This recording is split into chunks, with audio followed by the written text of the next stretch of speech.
I'm going to Yo, stream. yo. Thank you for joining us on this Friday edition of the Logistics Lounge. As y'all can see, Mr. Hound is not here tonight. He is at Large Cars and Guitars up there in Tennessee, Kodak, Tennessee, if I'm not mistaken. He's getting some incredible content for the lounge, doing some interviews and hanging out with some movers and shakers. But we've got the man, the myth, the legend, the bodacious cowboy co-hosting tonight. Thank you for joining us, Jeff. Yeah, no, thanks for having me. Thanks for reaching out. You know, I'm here to help you guys out. So I think we're going to have a really good show tonight. We so are. if you're ready, I'm ready. We're about to do this damn thing. We have She Trucking Foundation on. Going to touch on some news, do a quick update to something we spoke about earlier this year. So sit back, relax, pop a top, and enjoy the lounge.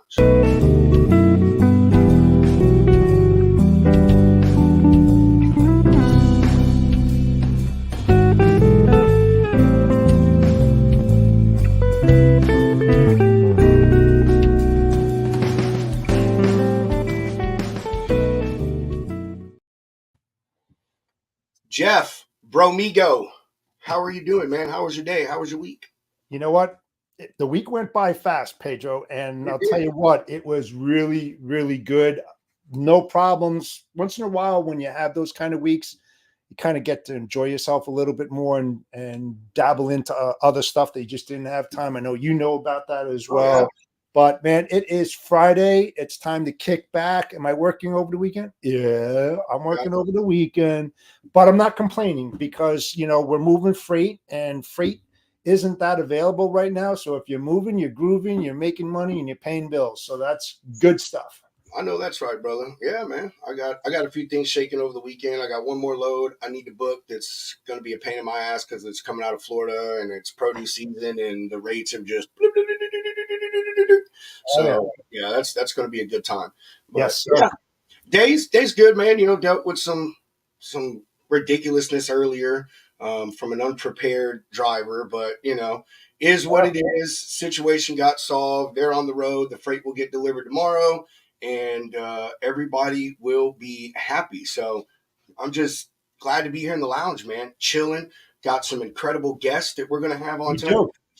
If I knew that Sheree was seriously going to get this many people on, I would have done Ladies Night number 2. I'm serious, Jeff. I'm serious. Oh, man. Yeah. And I'll tell you what, I think more are going to jump on as the next hour goes by. I'll tell you that. That's cool. We've got 1, 2, 3, 4, 5, 6, 7. We can fit 3 more people in here. So cool. We can have 10 on. So that's pretty freaking stellar. All right, before we get this show along, we are going to go ahead, pay some bills, do a quick sponsor break. The newest sponsor that we have is Jigo. You know, tracking, keep a track of your freight, keep a track of your assets, freight theft, freight fraud, double brokering, all these things are major issues in our industry right now. And a way that you can stop that is having real-time access and visibility to where your freight is. And Jigo, they offer that platform.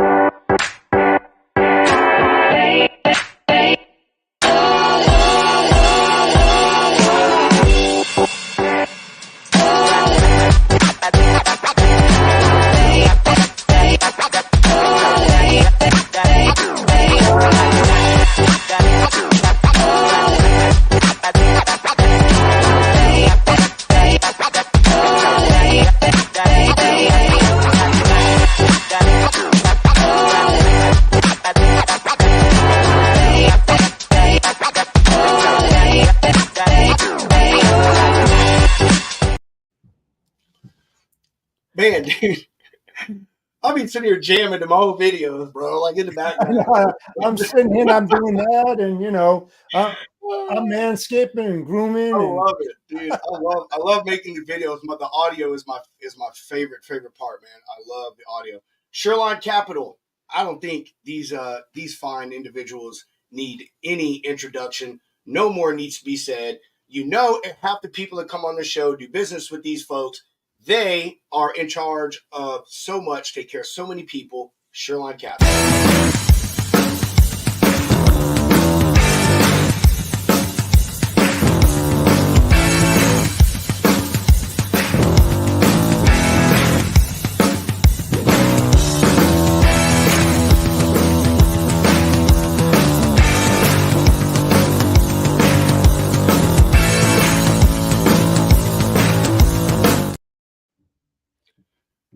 Redneck, what's up, brother? What's happening, Redneck? Are you at large cars and guitars, man? If you've got signal, that means Hunter has signal. Yeah, I think he's there. I think he showed up there last night, man. He's hanging out there with Van Brown and Bullsnot, man. So I believe he is there. What's up, Hunter? Next? Let's go, buddy. Yeah, he said he's gonna hop on, bro. That'd be super cool if he hops on from large cars and guitars, man. That would be freaking phenomenal. Hopefully he'll get to go on stage somehow with Tony Justice. I think they're still working that stuff out, but that'd be cool. He's not singing, is he? Tony is, yeah. Taylor. Hunter? Oh gosh, no. They're trying to keep people. They're not trying to make people leave, man. You know what I mean? No, that's right, man. They're smart. I know if they're smart, they ain't got Hunter singing. All right, you know what's next, Jeff? Kind of. News.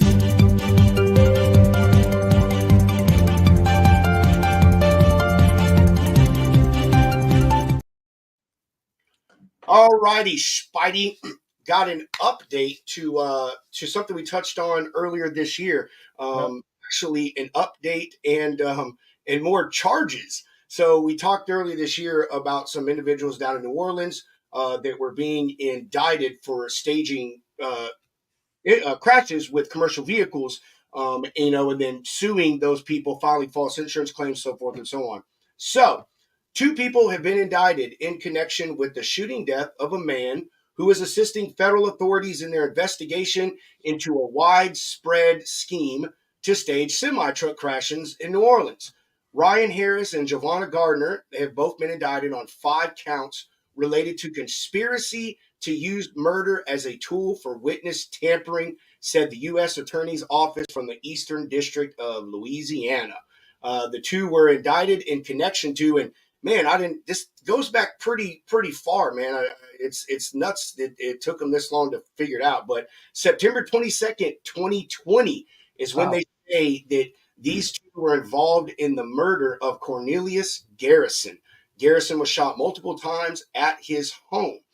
U.S. Attorney alleges that Harris, Gardner, and Garrison, who is again the victim, were all participants in the alleged insurance scheme. Harris, who was one of the ones being indicted, acted as a slammer, or the person who would intentionally crash into the semi-truck, and then they would flee the scene, allowing a passenger to falsely claim to have been behind the wheel. Garrison, who once more was the individual who was the victim, he worked as a slammer and as a spotter, a person who would drive the getaway vehicle for the slammer, and would also sometimes bring eyewitnesses to the staged crash, alleging that the truck driver was at fault. So, to have people corroborating their story. In October 2019, Mr. Garrison actually began working with the federal government during his indictment on the insurance fraud. And he was also at that time brought up on charges of conspiracy to commit mail fraud, amongst some other things, which is why he started to work with them. So that's it, man. That's really all good. Sad thing, brother. I mean, it really is. I remember when we first talked about this, they had talked about several individuals that were involved in it and the people that were indicted. And I remember that guy Garrison's name being one of them. But in that article, they did not mention anything about him being murdered. So, I mean, man, it's pretty. It's hideous. It is. It's hideous, and it's pretty fucking crazy. The things that someone will take another person's life over. I mean, yeah, they're going to jail and stuff, but it's like, man, they've got you guys lock, stock, and barrel. There is no fighting this, regardless of what they did to this gentleman. And I mean, their fear of going to jail, which is still happening, and now they've got additional charges. And you and I both know maybe they would have seen some leniency. You know what I mean? With the overcrowding of jails and stuff, and that honestly is kind of more of a white collar crime. But I mean, dude, now you're talking, violence. So, man, I bet they're going to get the book thrown at them, man. I honestly hope they do. I hope so too. They deserve it. Yeah, something so trivial. It is, Josh. It is very, very wild. Yeah, it is. You're north to Chattanooga. I talked to him a couple hours. I know you called it. We just ended the show, Steven. And Hunter goes, "I'll let you guys go. Steven's calling me." So I know you talked to him for a few hours last night. Dude. Oh man. Steven's a great guy, man. He is he's an incredible individual. He's just one of those guys, one of those people that just wants to help others that he believes in, man. We absolutely love you, Steve, man. You know that, brother. We so appreciate you. Jeff, you got anything you want to say on that news story? Anything you want to add right now before? No, it's just, what's really terrible about this whole thing. I mean, we've been seeing a lot of crap lately over the last couple of years, and I think it really comes down to a struggling economy and people trying to make some coin to pay some bills, and they start doing really stupid things. I mean, you read about it constantly all the time. I just don't understand, whether they're an owner operator or if they're working for a big company. It really doesn't matter because you're seeing it across the board, and it's pretty bad. You're right. You're right, man. 1,000%. I agree with you on that. I mean, when times are tough and people have to resort to doing other things, and yes, sometimes things that they wouldn't want to do. But however, I'll say in this instance, it takes a lot of fucking planning to do everything they did. They had plenty of time. Premeditated, absolutely. To think about what they're doing. But I'll tell you, one thing I do agree with you on that is a lot of the freight theft and stuff like that. Like I wouldn't say the double brokering because again, that is a calculated step and process that they're going through to do that. But freight theft. I could see how that could be a part of one of those things, man. So, but yes, sir. Anyway, not condoning it. If you commit a crime, you commit a crime. You deserve to go to jail. And I'll tell you what, I would have 10 jobs, 10 part-time jobs before I ever did something illegal to support my family. Illegal again. That wouldn't even go through my mind. Never. All right, man. All right, we're gonna bring on some incredible women. We are very honored to have them on. We tried meeting with them at Matt's. Hunter and I, just every time we went over there, they were doing their own podcast, had stuff going on. And I can't even remember who hooked us up after Matt's, but someone hooked us up with Sheree, and we're so glad that they did. So without further ado, She Trucking Foundation.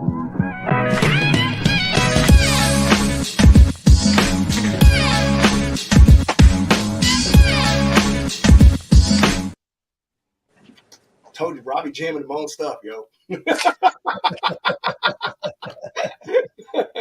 Oh, ladies, welcome to the Logistics Lounge. We appreciate all of you for joining us.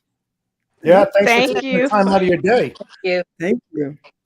Thank you for having us. Hell to the yeah. We're so okay.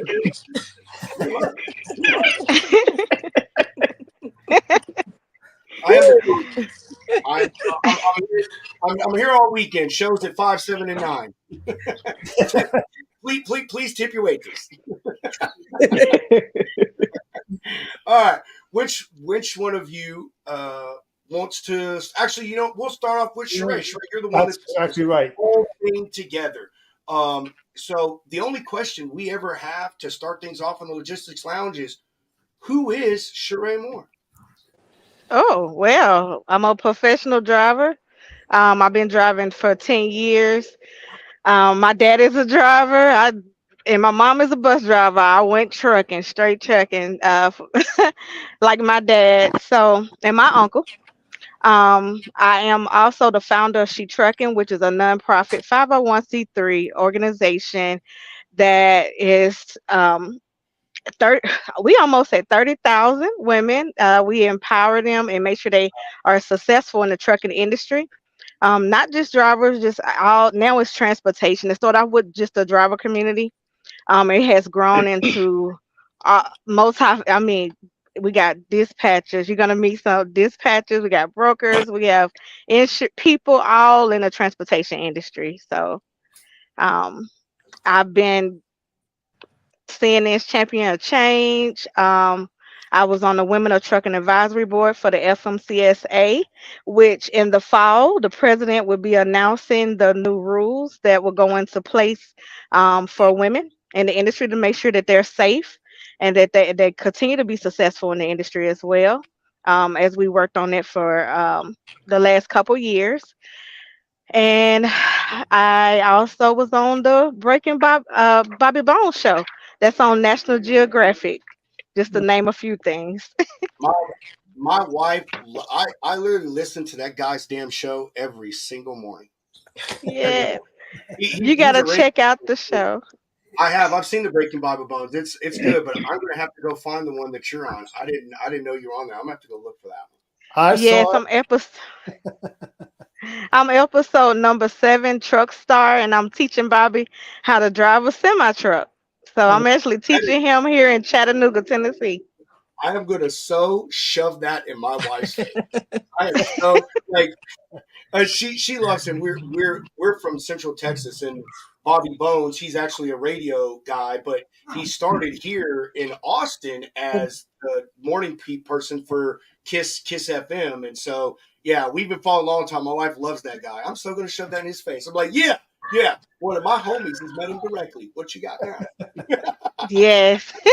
It was a really good show, and I tell you what, once Bobby didn't pass his permit on the first try. So if y'all listening, y'all out here trying to get your CDL, look, it is difficult. Okay, everyone don't pass on the first try, and it's okay. He didn't pass on the first try. He talked about it on the radio show, but we got him. I did hands on with him, trained him, and he got his permit and woo, taking him on the route. I don't think at the end he was like, I'm not doing this. This is too much for me. And so he, of course, went on to Dancing with the Stars and all that now. So, but Hey. he was amazing. Amazing opportunity. And You're along amazing. with me, thank you. Along with me, I brought some of the women of She Trucking as well. Our Facebook community, like I said, is full of so many phenomenal women in the industry. So I want to bring some on with me so y'all can meet them yourself. And I'm so excited for them to introduce themselves. Well, we'll let's see who actually the first person on here chilling with us was Tamika. So Tamika, you are now center stage. It is your time to shine and go. Oh my goodness. Man, this is such an amazing environment. Thank you for having me to be a part of Logistics Lounge. I got my youngest coming in the door with all this noise. Jalen, I'm on a podcast, please, sir. And so yeah. So but guess what? He likes to be seen. So no, they don't want to see you. Goodbye. He was headed for the camera. Oh my God. Let him up and let him down lightly. Yeah, put him on. Put him on. Yeah, go ahead. So no, absolutely. I was very very blessed to meet Sheree more than a year ago, and I've been in the trucking industry. This June will actually be 32 years that I've been with United Parcel Service, and Sheree. She's built such an amazing community. And so I had been seeing her, different things that she was doing. And I was like, wow, I would love to be a part of a sheet trucking community. And so I started looking into her, and she had a foundation. So I reached out and said, hey, can I join? And she said, yes, little old you, Tamika, you can join. And I joined just in time for, I think it was around the time they were doing Truckers Appreciation. And she actually was so thoughtful in sending out care packages. And that thing just touched my heart because, I've been in my little bubble, my little UPS bubble, right? Obviously, we do have some drivers that go over the road, but I have never been over the road. I spent many years part-time driving next day air, and then I went on to package car driving, which is your neighborhood delivery drivers. Did that, and about 7 years ago I went into what we call the feeder department, which is UPS's 18-wheeler division. And man, I was like, I should have been did it. I should have went to that department, but I had never driven an 18-wheeler before. And we do train internally. And actually, Sheree, I actually failed my first time. I think they would allow you 3 opportunities. And I think my first time I was making a right turn and I put the tire on the curb. So I was disqualified.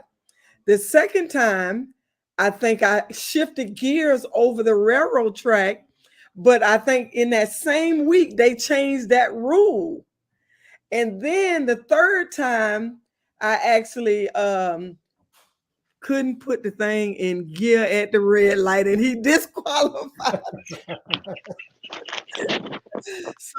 So we are unionized. So I had to wait, I think, 1 year to go ahead and try it again, and I was determined to do it that second time because obviously we were talking about that 40 something, and that 53 something.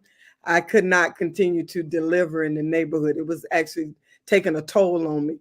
But you guys, this is amazing what you're doing. Of course, you can probably see here more than 8.5 years ago, I was introduced to a financial literacy campaign that I'm so passionate about. It actually saved my life. Even though I was making decent money, nobody teaches us how to manage money. Nobody teaches us, how to properly build, protect, and preserve wealth. And so I learned how to do that for myself, and it impacted my life so much. I wanted to be a part of the industry. So about 8.5 years now, I've been also in finance, and now I'm licensed in 12 states. So I have several drivers that I actually help start their financial foundation. And Sheree has had me on a couple times to kind of share, why I'm so passionate about it. And so, I just love, meeting great people. And you guys, you're so fun. So let's have fun with it. So that's pretty much Tamika. And Tamika, tell them how long you've been driving. June 18th actually be 32 years. Yes, yes, yes. I know you Yeah. said that. Wow. Crazy. Yeah. Tamika, I want to say you and I need to hook up. I would love and I would love to have you back on the show to talk about the financial stuff that you're talking about, especially you being a driver and you helping drivers with that. I love that. I'm a big person, and I think that a lot of drivers, owner operators, and even regular company drivers don't understand the money side of trucking. More so the owner operators. How to properly save and put aside, and where you need to put your money and these things, and even truckers in general. Because if you have the right position in this industry, you're making fucking bank. When I was a driver, when I stopped driving, I was pulling $1,400 a week in my bank account, and I was home every 3 days, and I ran a sick dedicated. Wow. So I did nothing, and that was 5 years ago. I'd probably be making $2,000 a week now. Okay. So I would love. We're gonna hook up, Sheree, if you can make that happen, so we can definitely have you back on the show as a premier guest. Let's see. I think Julie was the next contestant on the Logistics Lounge stage. Julie, come on up. All right. Let's go. This is actually the first time I've ever partaken in a podcast, and Sheree, she contacted me just earlier today, and she said, "I'm looking for people." I said, "Sure, why not? I'm home." There you go. I do OTR. I do open deck work, oversize, some smaller heavy haul loads. I've gone all over Canada, US. Currently, Monday, I'm loading for my third trip up to Prudhoe Bay, Alaska. So, hence, that's why I'm cooking so much right now, because there's not much up there. I've been driving now for 6 years. My husband, he's been in the industry for a lot longer, probably about 35. And in all honesty, I was terrified to transport trucks up until I met him when I was a child. I'm a J. Ryan. When I She was a looking kid, like, who is that? when I was a kid, a Good. load of How you been? logs came off the truck, and my mom had to steer all around them, so that kind of turned me from it. But being around now my husband, and I knew what what was going on in the cab. And I went through a program called Women Building Futures here in Edmonton. And there was 137 applicants for 8 seats. And we didn't have to pay for it. And Women Building Futures helps get women into all sorts of trades. And one of them is like your class 3 or your air endorsement, or class 1 or class, what is it in the US for your semi license? Class A. Class A. So I managed to get one of the 8 seats that they had. It was a 2-month course, and I struggled with my air brake endorsement. I knew the information inside and out. I just, when it came to sitting down at the computer and doing the test, I just couldn't do it. So I shaved off all my hair and left the mohawk and dyed it purple and passed it the next day.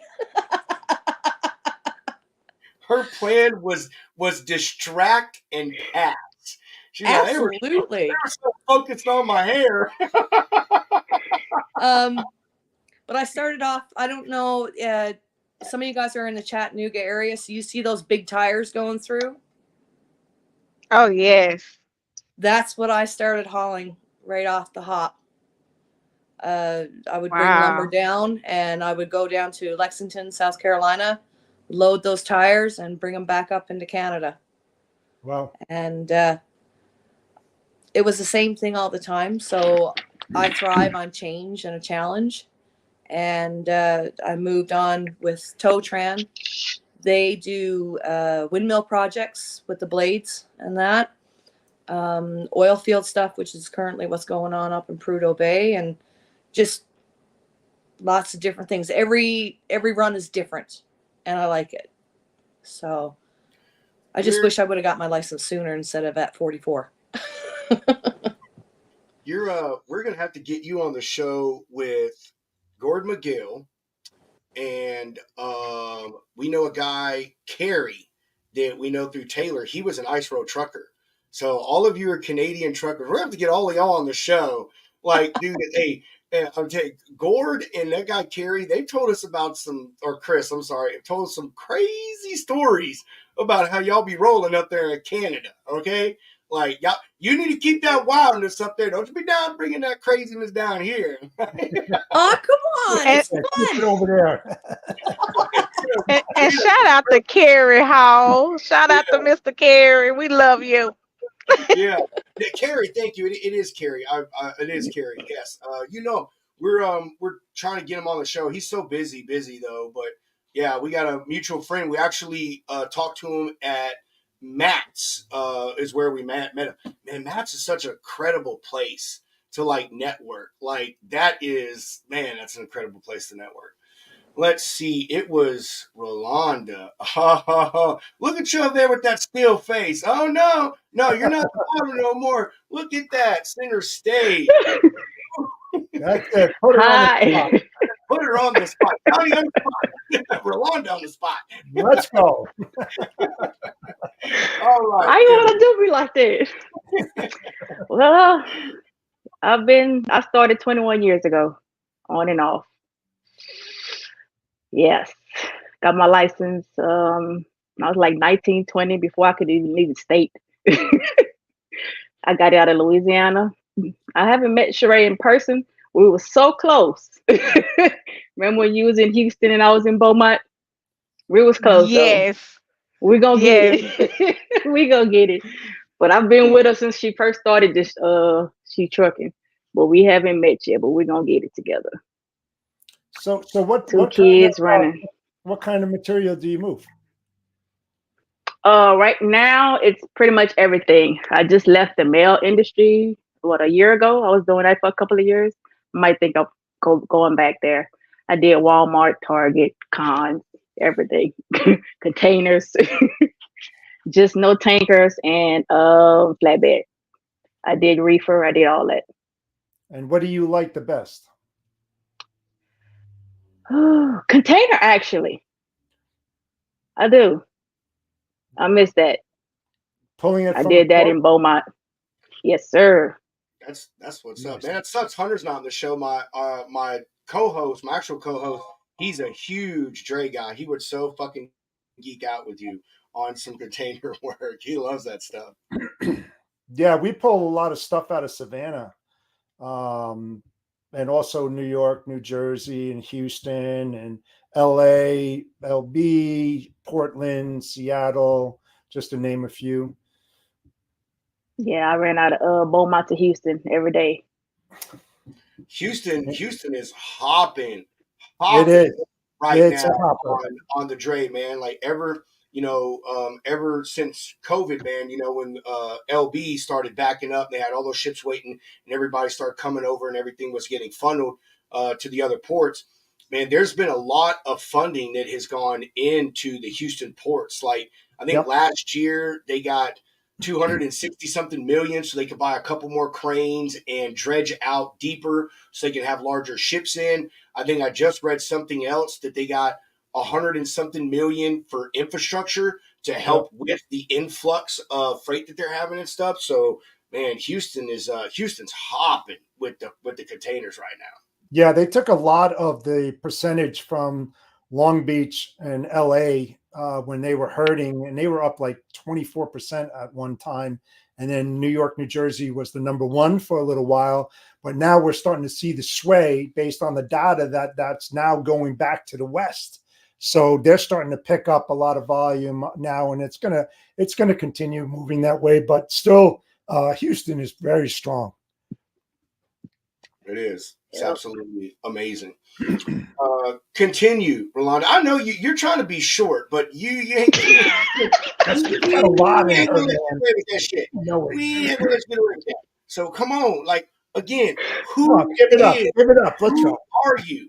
Like we want to know. You told us what you've done. Like what drives you? What's your passion? What do you love about this industry? Like what pulled you into it? Did your great grandpappy drive the first Peterbilt truck? Like let us know it.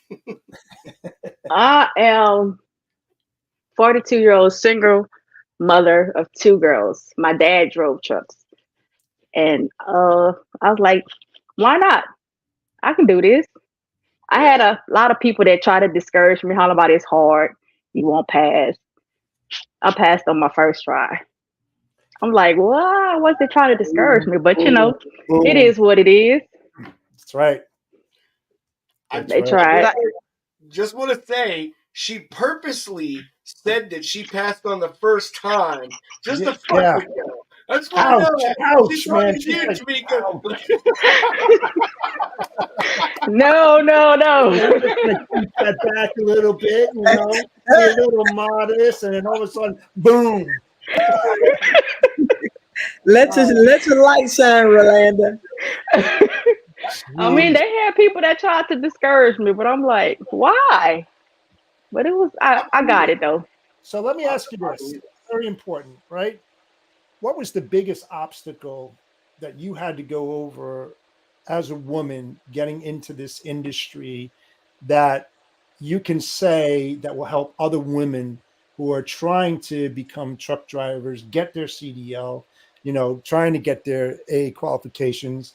What is the biggest obstacle that you had to, go through in order to do this? People in my head telling me what I couldn't do. That once you leave that alone, get that out your head, you can do anything. So who was your anything mentor? is possible. Who was your mentor that helped you get through all this? I just watched my dad. He loved it, did all my life. All my life he did. So I'm like, I can do this. Now my brother's doing it.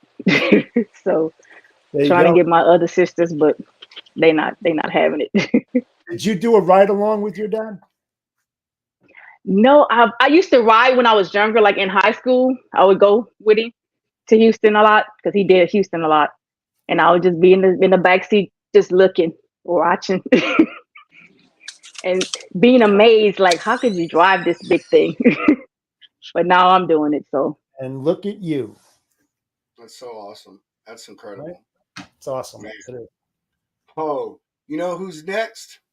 Uh-oh. She ain't paying attention, but we just gonna put her right there in the middle. She have no choice. Boom. Hey y'all, what's up? And I was paying attention, but I wasn't because I'm working. Okay, Hey, I like that. Hey, I like gotta that. clean it up for Friday. I'll tell you, that's why I keep looking off. There you go. Your messages. Well, I guess I need to introduce myself. I'm Latarsha LaRenee. I am a member of She Truck, and I'm Sheree. That's my girl.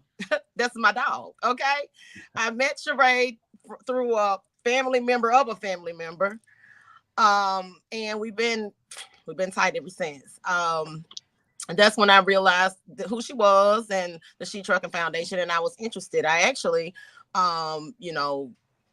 wanted to reach out to her because I started in the trucking industry as a truck driver recruiter, and I'm still a truck driver recruiter. However, I am a dispatcher as well. So we always link and talk about what the market is looking like and what people don't understand. And I've been a dispatcher now going into my 8th year. I find myself educating a lot of new carriers. I actually learned from a 32-year-old carrier when I first started in this industry. A 32-year vet. And he was guiding me and my husband's friends. They've been in the trucking industry for a while, and they was giving us tips and things when we first started. But it amazes me, as long as I've been doing it now, how a lot of people are getting trucks and don't know what's going on.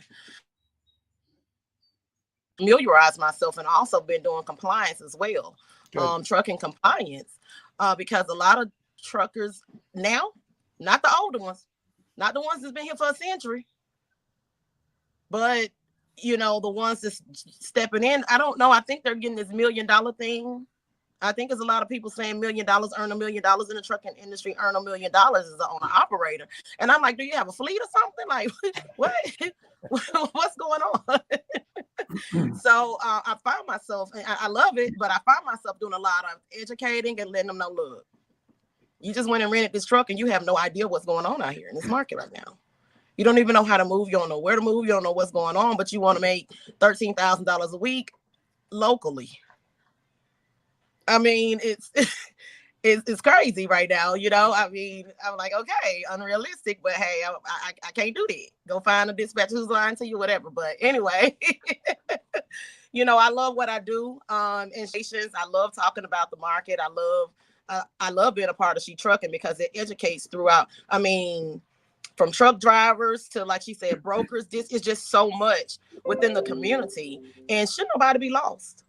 Should nobody be lost. If they just come into the community and see what's going on, ask their questions, it's someone there that can actually answer their question. Yeah. So that's what's great about the She Trucking community, and I'm happy to be a member and a part of it myself. So let me ask I'm you happy this. to be here on the Logistics Show. Yeah, it's wonderful, the Logistic Lounge. Thank you for calling me out, though. Yeah, let me ask you this. Let me ask you this. Hold on, Jeff. Before you continue, next time you come on this show, I'm gonna need you to be behind a pulpit, girl. All right? Being like, preach. There you go. Got a quick question for you. You mentioned compliance. What is the biggest non-compliance problem that you've dealt with?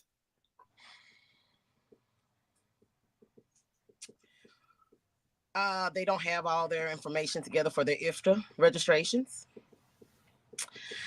And some of them can't afford their IRP tags. So they want to maneuver with the states and the numbers. And I have gotten that a lot. And I'm like, no, dog. No, if you ran these states, we need to put the mileage here for where you ran, or if you're going to run, because if you don't have any tags for those states, and so I've ran across a lot of people that's getting in the industry. They don't understand the compliance side of it either because they can't afford it. Right. What do you do in those type of cases where they just emphatically don't want to be in compliance and they say, nope, this is what I'm doing? Do you report them? I mean, what's the procedure on your I don't part? work with them. I can't work with them. Yeah. Okay, good. FMCSA. I'm just like, I'm not doing your compliance. I can't do that. I'm not working with you on that. Do you And I just turn report? them Do down. you And I report don't mind the turning them MC number? down. I can care less about the money because I have to make sure that I'm doing what's right. Right, but do you report their MC number? Say that again. Do you report their MC number when they're not in compliance? Because you're talking about safety here, right? Yeah. I don't when it's, and this only happens. They haven't fell out of compliance. Is getting ready to get them renewed. I haven't had anyone that came to me that was completely out of compliance. They're getting ready to be renewed, and they want things to be maneuvered around because they can't afford it. They can't afford them, and I'm like, I can't do that. That's not what we do over here. You go somewhere else. I don't know who's been doing what, but I can't do that. And it sounds like it may be some people out there that's doing that, but I just can't be the one to do it. I mean, if you can't afford to get out the trucking industry, I applaud you. I applaud you Yes. for your integrity. get out. Like, oh, so much. We have a continuing series on our show. We do a Fraud Fighter Friday, and we're connected with a lot of people in this industry. Some of you may know him. You know, Dale Prax with Freight Validate. He's a very, very, very good friend. The Bannon Report, they're big on LinkedIn. They report false MC numbers and double brokers. So, you know, there are a lot of people out there that try to skirt things, you know, and try to do things improperly and get around the rules. And, you know, like you said, a lot of people allow them to do it. You know, they do. They find a way for them to just, I wouldn't say paycheck to paycheck, but I guess it's, you know, compliance to compliance or whatever. You know what I mean? It's like, okay, I get the IFTA this week, and then I'll try to get the UCR next week. The next week, yeah. I don't know. It's just so many people out here like that, and I'm like, oh wow, I did not know it would be that many people to be. But it really, you know, raised my eyebrow. I'm like, is it this many people out here? You know, they say compliance is when they, when they find out that I dispatch, then they want to come in and start, hey, I have my paperwork. Look, FMCSA way and DOT safety compliance way. Okay, we ain't got none. We ain't got time for all that mess. My name ain't gonna be caught up in all that mess. That's right. That's right. And you know, we had talked about this backstage, but you know, a lot of these people that came in the industry because they got information from somebody that didn't know what they were talking about, you know, whether it be on social media or some friend of theirs that just got lucky in the industry, and they jump in and they don't understand how involved and how many things go into properly running a business, whether you're a carrier or a broker in this, or a dispatcher. Like there are a lot of things you have to follow, a lot of rules, a lot of different certifications and compliance issues. And the big part with that is even if they understand it, they don't realize the costs to stay in business. They think it's just like some other business, you know, hey, I pay for my LLC, I pay for insurance, and then, you know, I'm in business and that's all I got to do. And here it's like, man, look, you got things to file quarterly, yearly, you know, semi-annually. There's a lot to do with this. And people like you, I just noticed LaTarsha. That is so fucking original. Holy crap. Holy junkie. I just noticed that R right there. I love that. All right. Where you been? It's one of those, it's like one of those things, man. You see it and all you see is most of it, and your brain says, oh, LaTarsha, you know what I mean? And because it's you know what I mean? So, but it's good to have people like you that really know what's going on here, and they try to help and educate people and keep them in compliance, because I think that compliance is a big thing, probably one of the biggest things that is skirted in this industry, including insurance. I have dealt with carriers that every 3 months they got a damn insurance provider. Every 3 months. They can't afford it. Right. They can't. I don't know who have telling them jump in and get these trucks and all this, and not giving a backstory on everything that they're gonna need moving forward, but they can't afford it. Yep. It's a scheme. Right. Well, you know what though, guys? It kind of speaks to obviously miseducation is a big component. Yes. Yes. Because Very much so. yeah, because even with building wealth, we have what's called a financial foundation. The Mm-hmm. first is like a pyramid. The first layer is proper protection. That you protection on your life, your health, and your disability. That's the first thing. The next thing is debt management, then emergency fund, then investment. See, what happens is when people don't understand the proper way, they want to get into the investing first, which is like what you're saying, LaTarsha. They want to go ahead and get the trucks, and they're not really ready. Yes. They want to make that fast money. However You you make see? that fast money. Wherever the So fast they money wanna come from, they Yeah, want it. they want to steal before they have the business. Yeah, so they're not ready, but they trying to get out there anyway. Yeah, wow. I'd said this with you, Tamika, but man, I'm not a compliance person. Like, I understand it, I don't do it. It's just something I have not learned enough about. But when it comes to understanding this business, I love to educate people. Yeah. I should say I love to educate carriers. I've never known an operator. I almost made the jump like 3 different times, but I've helped other people build small fleets, which 3 of them are still in business now. Hey. We're gonna get we got a special guest here, but I gotta get Tamika and you too, LaTarsha, because you're talking about compliance. We got to get on and talk money. I love educating carriers, and because it's something that is a huge deal in this industry. And I said it, man. It's ever since COVID, there was a lot of miseducation. A lot of people were misdirected, misinformed. Yes. They come in the industry uneducated, undirected, and uninformed. Yes. They think that this is just they honestly, and they look at it as a get rich quick scheme. And this industry, no matter what part you're in, whether you're a carrier, a broker, or a shipper, it's the long game, baby. It is. That's how you do it here. It is. It took, even as a driver, I remember like when I became a driver, like my goal was to immediately get to a local position that pays good. And everyone's like, man, you need like 2 years. You need like 2 years, before you get something good. And man, it was hard working towards that and learning the things I needed to know and being a good driver and getting those steps. And I just think it took me 10 years to get to where I ended my driver career at. And I did very well. I'm a million miler.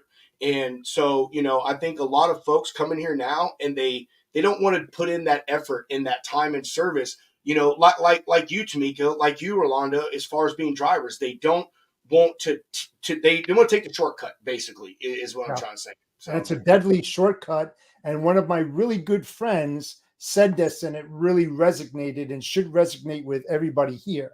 Right now in this economy, they are one breakdown away from bankruptcy for that simple reason that they don't reinvest into the things that they really should to keep their assets moving. Absolutely. And they spend it before they have it. And it's wrong. It's deadly. It's deadly because if you think about all these, and I see it every single day, I'm sure you folks see it out there as well. When you're passing another truck driver and you start seeing belts flapping around in the back or a directional out or something wrong with that vehicle, it's like, what the hell? Why aren't you doing a pre-check and a post-check every time that you stop? You're dealing with the public out there. You're putting them in harm's way. You got 80,000 pounds rolling. They have a blowout. You're going to kill somebody. It's very simple. And a lot of them out there. And now I'm starting to get heated up. They say no, and I'm serious about this. They say this that. Why don't you do a pre-check? Why don't you do a post-check? Because I don't get paid for it. What kind of hell is this? Well, that doesn't make any sense to me at all. But you hear it all the time, and it's very irritating. And there should be a law against that. There should be a law and a regulation built around that. Seriously. Jeff, I work hourly. I want. I work hourly and I get paid to do all of that stuff, the safety checks, the pre-trips, the post-trips, all of it. I get paid for it all. And I wouldn't go back by the mile for anything. There you go. But even if you But were, regardless, though, even if you were by the regardless, mile, whether you're by the mile or being paid a salary, that should be part of your responsibility. I know. Because, yeah, it tells you that you're an irresponsible person. Don't you care about yourself? Don't you have a family that you want to provide for? Why would you put your own self at risk because you're not getting paid to go and do a pre-check and a post-check? It's bullshit. But I also think drivers should get paid to fuel their truck, do on duty time, which is working. You know, we're away from our families. You know, we're working, and I don't think drivers should work for free. I think they should put pay on duty pay for drivers when they are doing that because it is documented on our logs where it's on duty. That means we're working, and I think drivers should get back pay. Who didn't get it as well? I think drivers should get paid to do it. It's easy to say if you're not in the driver's seat. You know, if you're not getting paid and you're sitting here, like we sat for a whole hour yesterday because we did a pre-trip and the tire, we had to get the tire replaced. Well, that's time. You know, that's our time, and I think drivers should again get paid for all of their time because we do sacrifice our life to make sure that we get goods to everyone across, the United States. Right. And you want to get there safely. And if you're getting paid by detention by the customer and you're sitting there for an hour or two, why wouldn't you want to walk around your truck to make sure that it's roadworthy? I mean, you're still getting paid. We do. Most drivers do. Pre-trips, and they're not thorough because we're not mechanics. But one of the reasons, that the carrier can't pay the drivers because the brokers take all the money.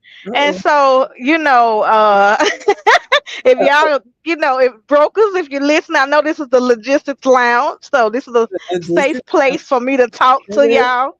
Oh yeah. No, you're And talking so- about some ethical brokers out there. I agree with you 100%. Absolutely. That could be something that each individual person take responsibility for and make sure that driver, that carrier, able to compensate the driver for their time. I think it could be, things could change with people taking that responsibility, and it has to start from the top. It has to start from the top. But we do take, a lot of us drivers, matter of fact, my co-driver here, he just did a pre-trip inspection. I mean, that's what we pulling off now from a pre-trip, but again, I'm local now. So as we do get paid for on duty being local, but over the road, I think they should. And I think when people get compensated for their time, they value it more. I think it adds more value to it. I think there's a difference here. A company-owned carrier that you're working for, and you as an owner-operator with your own truck. Let me ask you this. Okay. When you're an owner-operator and you're moving your own asset, are you going to check it more than what you would if you were working for a company? Absolutely. I was an owner-operator. I've been on all sides of trucking, so over the road for 9 years, and I was an owner-operator. And so, of course, you're gonna take better care of your equipment, but this don't belong. Okay, we do take pride in our equipment when we do work for other companies, but at the end of the day, it's the carrier who need to take more pride because of their equipment. And I think accountability is so important to hold carriers, and brokers responsible for not paying us for our time. Because I feel like we should be paid. I don't know. Y'all chime in and let me know your thoughts. But I remember I made 25 cents a mile. My check was $400, and I worked like 3,000 miles. And I could have got paid. Right now, minimum wage is what a lot of drivers over the road are making. They can barely survive. Drivers right now, some drivers I've been talking to lately, they have 2 driving jobs.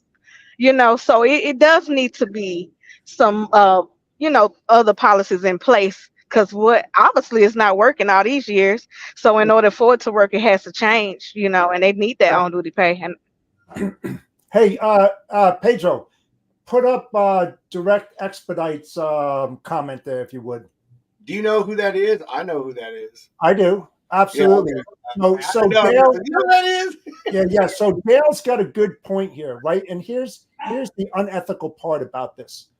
absolutely, I agree with him. Yeah, absolutely. And here's my point on this as well, is that there's a lot of unethical brokers out there that will do an upcharge on that detention to make money on that. That should be a direct pass through, and it should go directly to the driver who's being detained at these specific spots like CS Wholesale or Wakefern, where you're sitting there for hours on end, right, and not getting unloaded.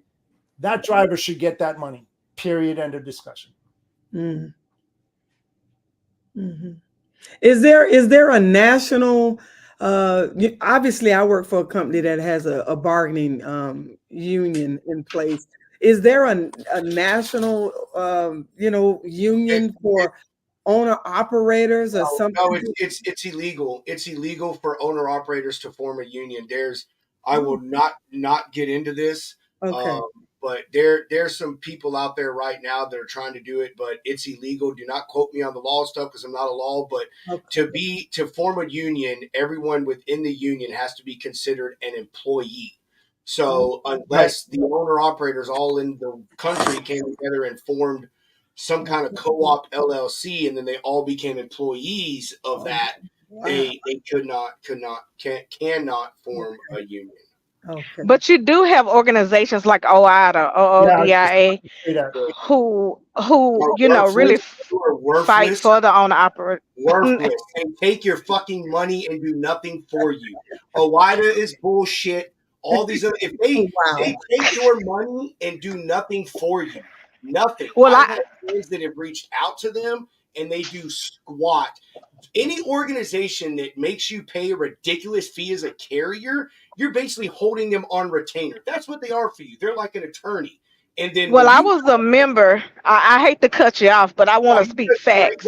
So I was a member of OIDA when I was an owner operator, and it only cost me $40 for the whole entire year. So it wasn't a ridiculous amount of money to be able to for that organization to continue to operate and advocate on our behalf. Number two, when it was time for me to file my paperwork, which is the hardest thing, is being compliant, right?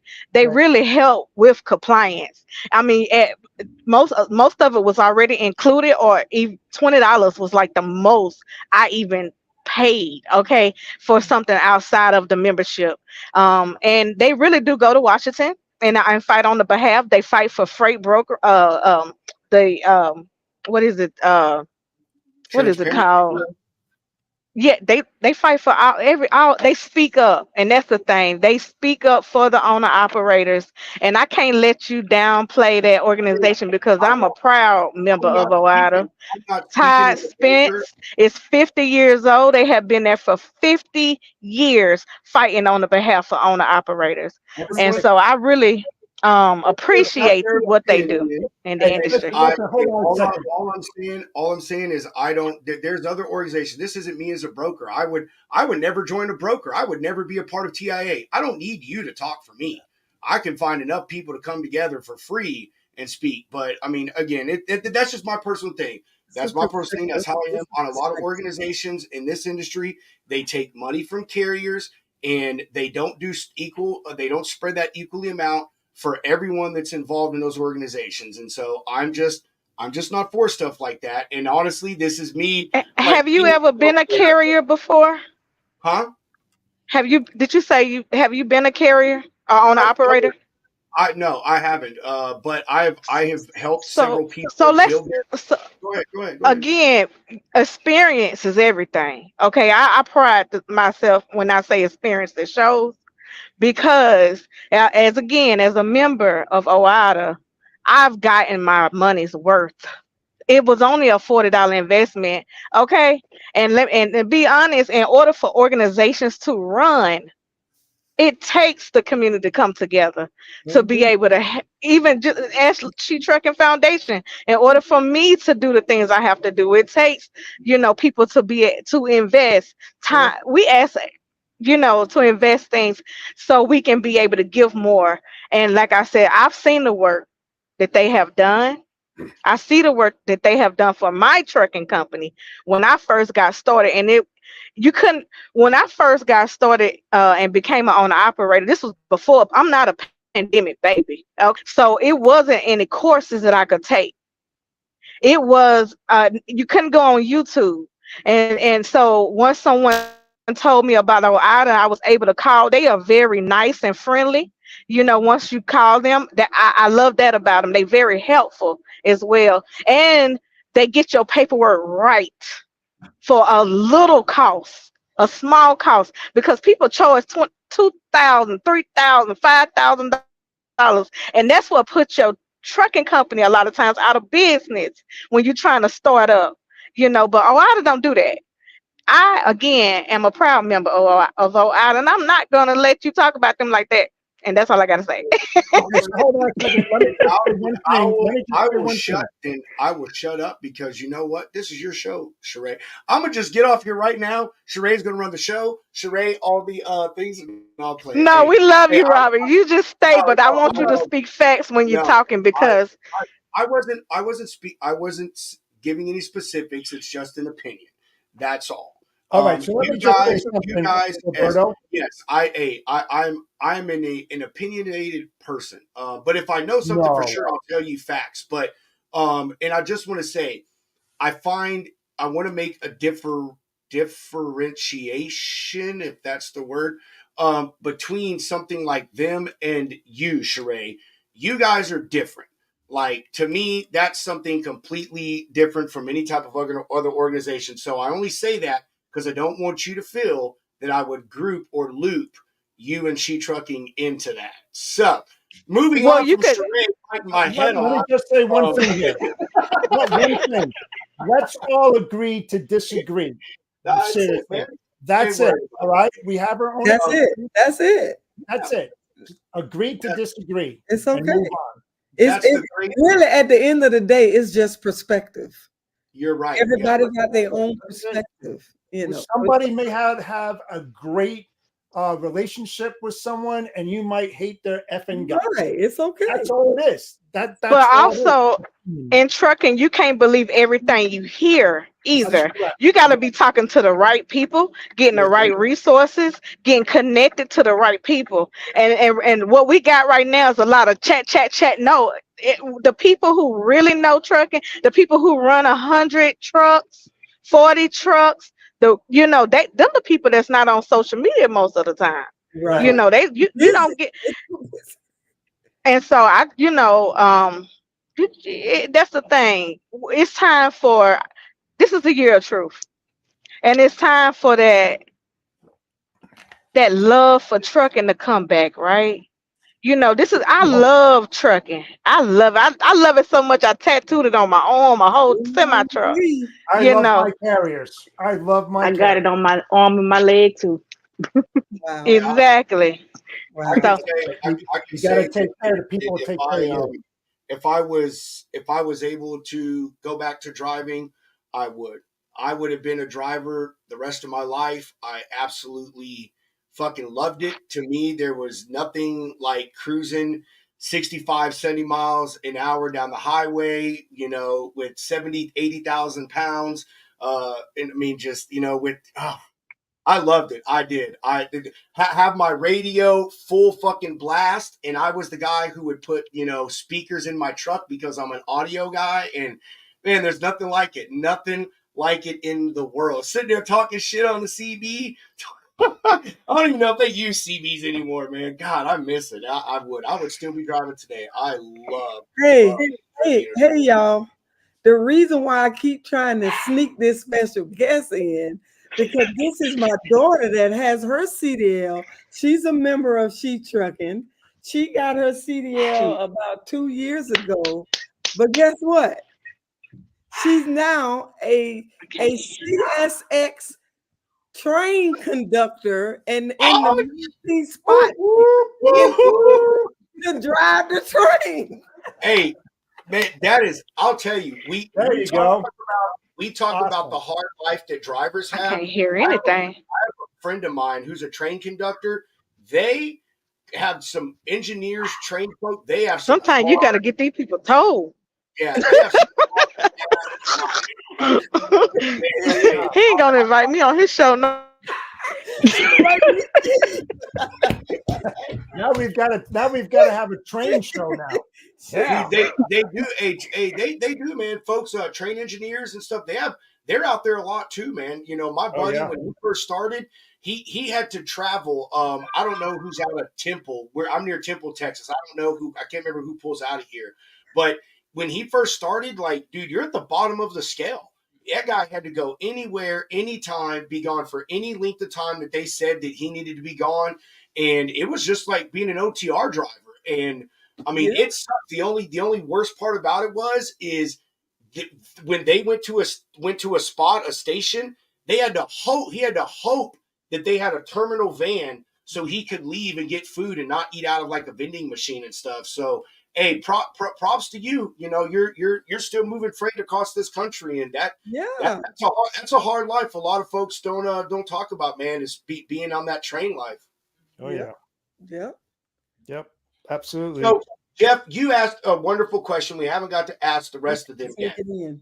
Sheree, since you were the catalyst for all of this, what was your biggest obstacle? Well, maybe she's out. I don't know. She's driving, so it may be hard. Julie, we'll try with you. Are you done cooking, Julie? Well, no, it's hot in the apartment. I'm out on the balcony. I bet. There's you. All right. I'm sorry, y'all. We trucking. She trucking for real. We know how that is. Everybody knows how that is. Sheree, so what I was going to ask you is the same question that Jeff had asked Rolanda. What was your biggest obstacle, or what you feel was your biggest obstacle getting in and succeeding in this industry as a woman? Woo wee. It's a big question. Well, learn it first of all. When you have to get your CDL permit and never seen a truck before, never seen a fifth wheel, you know, the information that the book is talking about, you know, it's not making sense. You know, when you first come into the industry, it don't make sense. You know, unless you have been around a truck. My biggest obstacle was passing that CDL permit test. That was my first obstacle. I'll say the first one. It was very challenging. So, you know, fast forward, when I started my CDL program back in 2019, the first thing I did was make sure that it was hands-on, that while they was learning a permit, that I showed them the truck at the same time, and people started passing on the first try. Once I did pass, being one of the only women that was in the at the companies at times, you know, it was trying to find somewhere to park was very hard coming home. Trying to find a restroom. You know, I was just standing outside of a shipper, right? That has no restrooms. It has no facility except for like a porta potty, you know, which that's not really, you know, self, you know. But the biggest part is being inclusive. Letting the people know that, hey, we women, we can drive, we can do this too, you know. After a while, I started seeing other women in the industry, started meeting other women, and I realized that that more women need to see us to let you know that, and we needed to help them. We need to help them pass the test, help them get over the obstacles. Did I lose signal again? No, we got you, Sheree. No, We got- yeah, it just went in and came back. No problem. yeah, you're good. Mhm. You're good. But the biggest thing was for me was that permit test. Like I said, I failed 7 times. That that permit. It took me a long time to get it, to understand what the book was saying. Once I got into the truck, the driving was easy. The backing was challenging as well. When it came to like the 90-degree alley dot, things like that. But of course, anything you want, you just got to keep going. That's my message. You just got to keep trying. Try. If you want to do something, try it and you'll succeed. And look, 10 years later, 20 years later, 35 years later, we all here. We all are here still in this industry. And I think you go through challenges and able to overcome the adversities. I think it make you a better person. It make you a better driver. It make you a better asset to the trucking industry. And my goal was always to leave it better than I found it. Love it. I do. I love it. I love it too. And I agree, or I love what you said about the thing about passing the test and showing people and teaching people more about the truck. And honestly, not just ladies is both, man, men and ladies. And I'll tell you one of the things, and I'm not floating my boat here. It took me 2 times to pass the written test. I only failed one part. I don't know what it is or what it was. That was 2008. And my driving test I passed on the first time. But I was fortunate enough that I was in the Army, and that's where I learned how to drive. And in the military, they teach you every fucking piece of a truck. Well, the only semis we had were Freightliner day cabs or whatever. But even then, like, the military's big on maintenance, so they teach you every single part of the truck, what it does, why it does what it does, and you have to know those things so you can take care of the equipment. So I was fortunate on that deal, but I agree with you. A lot of these people, they don't fully understand it. And with the written test, here's what I learned just the one time I take it is not everyone gets a hold of the right study material. Actually, I do know the reason I failed the test the first time is because I only got the Texas DOT book. And obviously, when you go for your interstate CDL, you're tested on FMCSA, not just the state level. And so there was a few questions that I was like, oh, they didn't go over this because it had stuff to do with interstate trucking. That's what it was. And so I think that's a big issue too, Sheree, is they don't have access to the correct study material and information to pass the test at the different levels. And every state is different, with how the expectations they have that go alongside with FMCSA. So I like that. I like that you brought that up. That is a very, very big thing. And I was also fortunate that I had a trainer that, man, he taught me everything. I mean, the month and a half I was with him, I tell you, I learned more in that month and a half than probably the next 2.5 or 3 years on the road. I'm serious. That guy was that good of a trainer that he just taught me everything that I needed to know. So I love that. I had a question I was going to additionally add, and I forgot about it when she said something. I was like, oh, man. But all right. Julie, what about you? Like, did you face any hurdles? Do you feel that you faced any hurdles trying to come in this industry as a woman? Yes and no. The people that mattered, my husband, he was behind me 110%. He was ecstatic that I was going to go and do this. Unfortunately, the company that I started with, the mentor that I had, he would give me radio silence. He left me in the middle of nowhere. This is my first run south, like into the US. I didn't have a proper GPS or anything. I got yelled at, cursed at by him at the pumps in Leroy, Illinois. He almost got his ass kicked on that one by all the other drivers. Go, girl, go.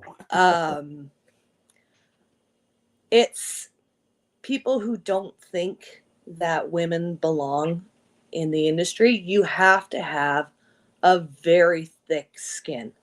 I got called out at the middle of the I-80 truck stop. You rolling up to it, and you can hear the chatter on the CB, and they're talking about guys in pajama pants and flip-flops, and then the topic went to women and how they weren't the same anymore. They weren't done up to the nines and, you know, dressed in revealing clothing. When I started driving, my husband's hoodies disappeared. And he asked me, he's like, where are they? I said, I have them. And he's like, why? I said, well, number one, they cover my butt. And number two, it covers my shape. I said, I don't want to be noticed in that way. And when I drove through, I had on a load of those big tires. I think I was 13.2 wide. So I stuck out like a sore thumb. And I got called out, and over 900 people saying that one there, she's a butch. Yeah, and I'm just thinking, oh, dude, hair slicked back like this, and I had on it was a warm day. I'm menopause. I'm in full on menopause. Like, I don't do heat. This is why I'm so excited to be going up to Alaska for the whole summer. And it was just, it was a sleeveless shirt. And I got called out for it because I didn't have makeup on. I didn't have my hair done. I didn't project being feminine. And it's just like, I'm not out here looking for that. I'm here to do a job. Jesus. Right? But I've had fantastic experiences as well. A new driver came to the company that I was previously with. We were down in Lexington, South Carolina. We were loading up our tires. And he said to one of the guys, he says, oh, great, another woman. I guess we're going to have to do the work for her. I took those straps and I slung them straight up over her. And he's just like, oh, damn. And the other guy's just like, yeah, you don't go there. Just don't. I'm only 5'2". I'm the only female driver that for our company right now that I'm with. So I have to work smarter and not harder. You know, last November, I had a sciatic nerve issue on my left leg, and I fought it to the point where I had the top half of the train engine on, and I got myself back into Canada. I called my HR and I promised her that I would call an ambulance, and I ended up being off work for almost 4 months because of a sciatic nerve issue. Like, we're not built for it, but if you work smarter, you can get around it, right? It's not easy for us being out there, because there's still some people that don't think that you should be there. And I mean, I drive by myself. I don't drive team. Personally, if my husband and I in an 8-foot box, no, I wouldn't. No. Oh, that's funny. Right? Ain't happening. But you know, you just persevere and you go through it. I mean, right now, currently, there are some drivers that don't want to go up to Alaska and run the Dalton. I'm just like, it's a dirt road. You look ahead, dodge the potholes, and away you go. Right? If you hit a caribou, well, then that's supper for later. It's a joke. Love the attitude. Love the attitude. Oh, that's freaking awesome. So That's you just gotta keep on pushing through it. It's not a point of proving to other people that you deserve to be there. You do that by just doing your job every day. Right? Yes. Oh, I love ma'am. that. I Yes, love ma'am. that. Oh man, that's what's up. We need to put that on a t-shirt. Right. I have a Cricut machine and t-shirts. I can do that right now. Put that on. I love that. That's Buy them right here on the Logistics Lounge. Put your orders in now. Right. I love that. It's not about proving, it's just about doing your job. That is, I think that is something that not only goes for this current subject matter, but across the board for everything. Like, stop worrying about trying to prove yourself to others and just do your job, because your work is going to show your worth and your value. And that's what's going to stand out above everything else. Your sex, your color, your religion, like your inconsistencies, your disability. Everyone say inconsistencies, but your disability, everything. I love that you said that. That's I know no one else sees the power, but I see that as powerful right there. Like, that's what's up. That is like for real. I love that shit. Yeah, you're hired to do the job. That's it. Not by race or religion or political affiliation. Has nothing to do with that. It's you against your job. If you want to succeed, that's up to you. You want to fail, that's up to you. That's it. Well, what That's was it? My husband said, like, some drivers get there and they talk about how, you know, oh, they only want to go to Houston, or they only want to go to Georgia, or they only want to go here or there. It's not a tourist agency. It's your job. You go where you're told. Like, You go where Hey, the but money is. That's where you That's go. what You they go where the sell money them. is. Hold on, Julie. Hold on. I thought when I became a driver, I was going to get paid to see this country and go have fun. That's what they all tell me. That's what they all tell everybody. You know it is. That is one of the biggest recruiting tools out there. Oh, Yeah, you it get sounds paid like to see an the army country. when but they I do recruit have you. fun. The I only, get to see the country. Different only countries. part of the country you're going to see is the part we send you to, and there ain't shit fun to do. But that's what Google Right. is for. I was broke down in Nashville for 2 weeks, and it was awesome. I took in the Opry. I went to, what is it? A Renaissance fair or Fair? whatever it Yeah, was. yeah. Oh, I had a blast for those 2 weeks. It was a paid vacation. It was great. Hey, I hey, did too. ladies, I got a question for you. I got a quick question for you. Do you have problems parking your vehicles? Where, in Canada in general, or Anywhere, just me? anywhere that your truck brings you. I circumnavigate that. I get up at like 3 o'clock in the morning and I'm rolling by 4:30. I get in my full 11 or 13, or in this case, 15 hours. Yeah. And I'm parked up, so I don't have to fight for a parking spot or park somewhere where someone's going to Well, hit me. I'll tell you what. You can go to truckparking.com. Truck Talk to parking my club. friend Evan, and he will find you a spot. I mean, he has them all over the country. And usually where you're at, probably a 5-minute drive, maybe a 10-minute drive. Absolutely. Yeah.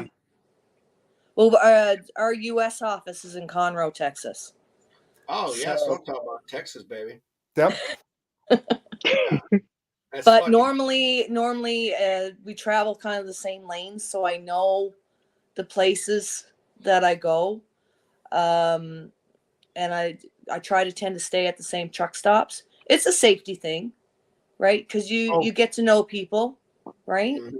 You know, it's a comfort Whatever thing. I mean, your needs are, I'm telling you, because I know the gentleman that started this whole thing. Whatever your needs are, you can talk to a dispatcher, a location finder. They're there 24/7, 365. Tell them that you're a woman, that you're looking for specific things, where you want to eat. Is there bathrooms? Is there shower? They will find it for you, guaranteed. I promise well, you then that. good. They can find showers in Alaska. 'Cause it's hard. We so need to tell Evan that he has got to send Hunter and Sasquatch up to Alaska. Yeah. Dude, the Sasquatch would be so fun in Alaska. You know what? That's a great Oh, idea. That's That a great Pedro. You should tell him that. I'm gonna Great tell idea. Evan that. I'm gonna tell the So guy he's talking about is fucking amazing. Yeah. So Evan is awesome. I used to work for the truck parking club as when they first got started. As when people was calling in, I was one of the people that answered the telephone because it was important for him to hire drivers to Mhm. be able to take those calls. Yeah. And so it's an app. The truck parking club is an app that you can download on your phone, and they have over 300 parking spaces available. It's It more is than 24 that. hours. Yeah, they got Right. over 450 now. Oh wow. So yeah, it is 24 hours. And most of them are paid parking. I will say that. And the ones in blue are free, and then the other ones in yellow are paid parking. But to find a safe place to park with amenities is worth it. You know, Yeah. especially as a Oh, woman, absolutely. and to be safe out here on the road. Absolutely. I agree with you on that one. Yeah, Evan. I figured you knew at least you knew who they were, Sheree. Yeah, Evan, all his people over there are awesome, and including Heather. I mean Jordan. I don't know if you know Jordan. Yes, I know Jordan. I say that because I don't know why. The first time her and I talked, I don't know why I heard Heather, but I called her Heather like 3 times. And she says, my name is Jordan. So now every time I call her or I text her, whatever, I'm like, what's up, Heather? I mean, Jordan. I mean, the Barbara. the whole team. You got Tracy and Evan Hunter, and oh Lord, the guy, my other Jay, guy. Jay, I know is one of them. Yes, they all are awesome and very, very helpful. They at the truck show right now. At They Lost at the Cars. truck show right now. Yep. Yeah, Yeah, trucking car show. yeah, they're awesome, man. All right. Tamika, same with you. Like, what was or did you face any obstacles, in your journey to getting where you are as a driver? I really believe my biggest opponent was myself. Because obviously I did fail the driving test initially my first time, but even before that, when I went to the class. Now UPS, the way that they do it is they do one week of the book training, and like the half of those days you may go out and get in the tractor and kind of do a couple maneuvers. And that second week, if you passed, all the exams and stuff, that first week, that second week, you do what they call a production ride, where you're actually being paid, like you're covering a route with a supervisor. And that Friday of my first week, my supervisor actually disqualified me. Because what happened was my shifting was not good. That was my very first time ever sitting in a tractor, which would have been that Wednesday of that first week.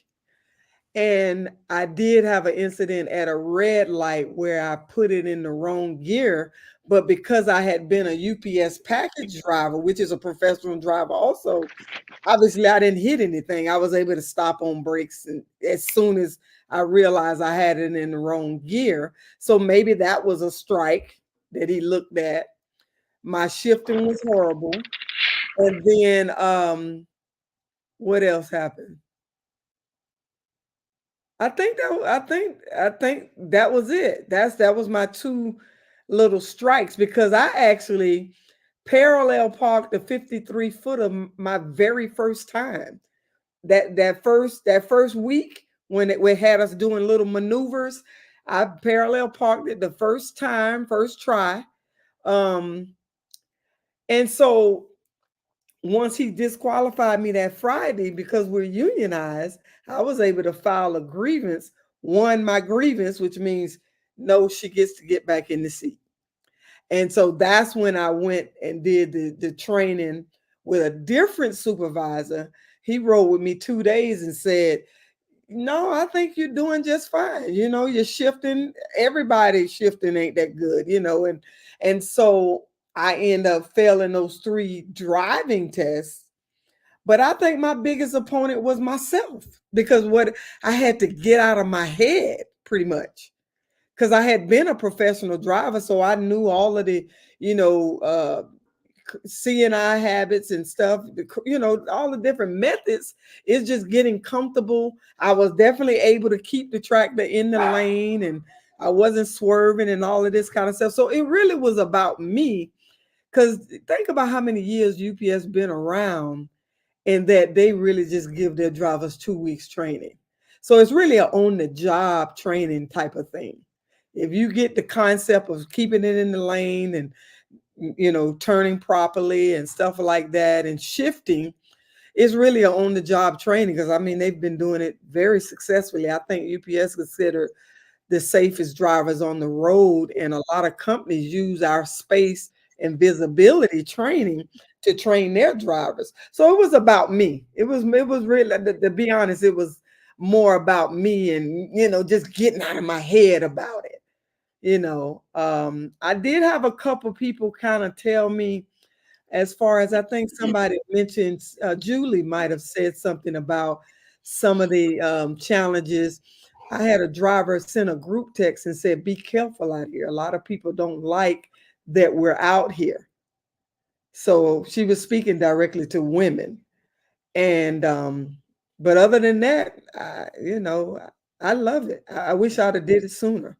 I wish I would not have taken so long to get into that department. But you know what, Tamika? It's as they say, every time has a place, every place has a time. You know what I mean? You say you wish you wouldn't have waited so long, but there's a reason you did. Maybe you weren't fully as prepared as you thought. It just wasn't your time to do it. But I'll say the fact that you just told me about the 2 weeks, I'm gonna have to be a lot more understanding about some of these UPS drivers out there. Now I know. Like, now I understand. I No, mean, they've been doing it. But yeah. I'll tell you, it's funny you talk about the shifting. My journey actually began at Celadon.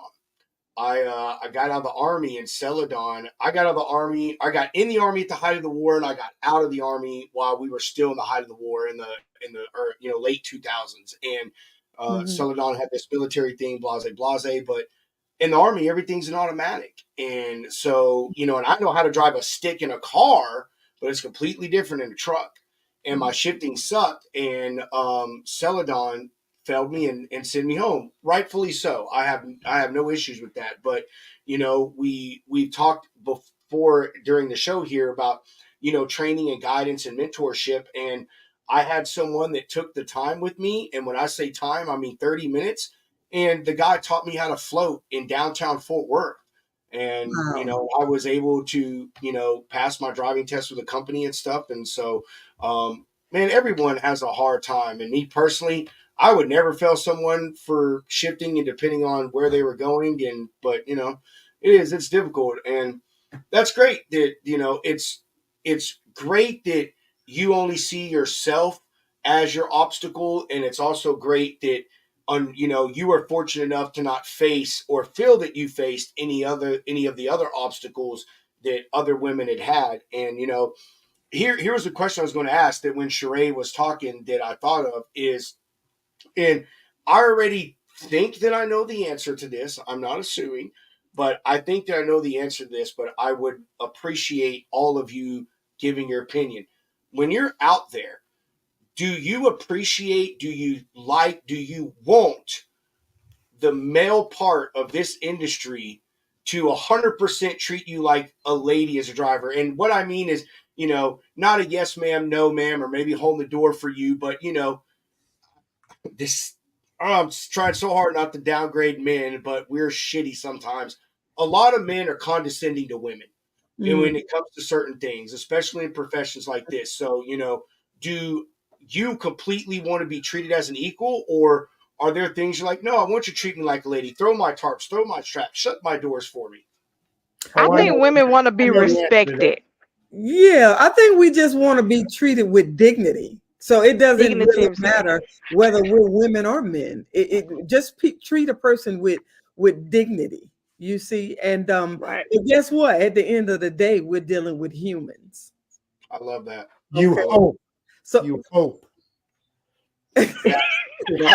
Because there's a lot of assholes out there that are inhuman. like seriously, we know that we're dealing with psychology. So many different walks of life, so many different interpretations. I mean, it's the world that we live in. It's the world that we live in. I mean, somebody can cut you off in traffic. You're dealing with a human. It just is what it is. So Dealing with an idiot.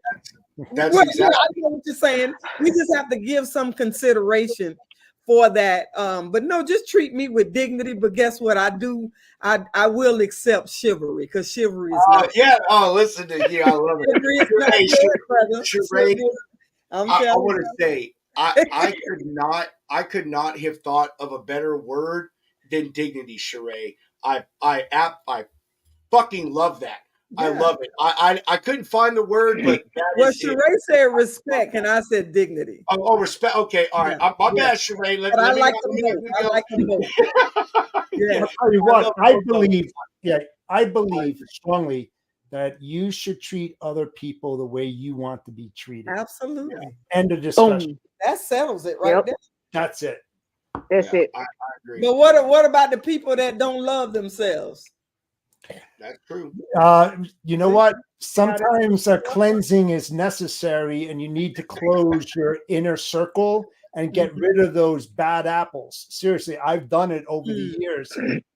Disassociate yourself with those type of people. They're not going to help you to level up. They're not going to help you to be a better person. Get rid of them. Disassociate yourself with them, and surround yourself with positive people that are like-minded, like yourself, that together, like Sheree said before, are going to put you on that road to success. And that's what you want to drive for. I agree. I'll tell you this, and this honestly, this is not just because y'all on the show. If I could deal with women drivers on every single one of my loads, I would. I'm serious as shit. I have never had an issue out of a woman driver. They are detail oriented. They always go above and beyond. And I hate that I have to say this, but it's some sense I think it's because they feel they have to prove something. But I never have issues out of female drivers. They're the nicest, most respectful. They're on time. They're the most professional.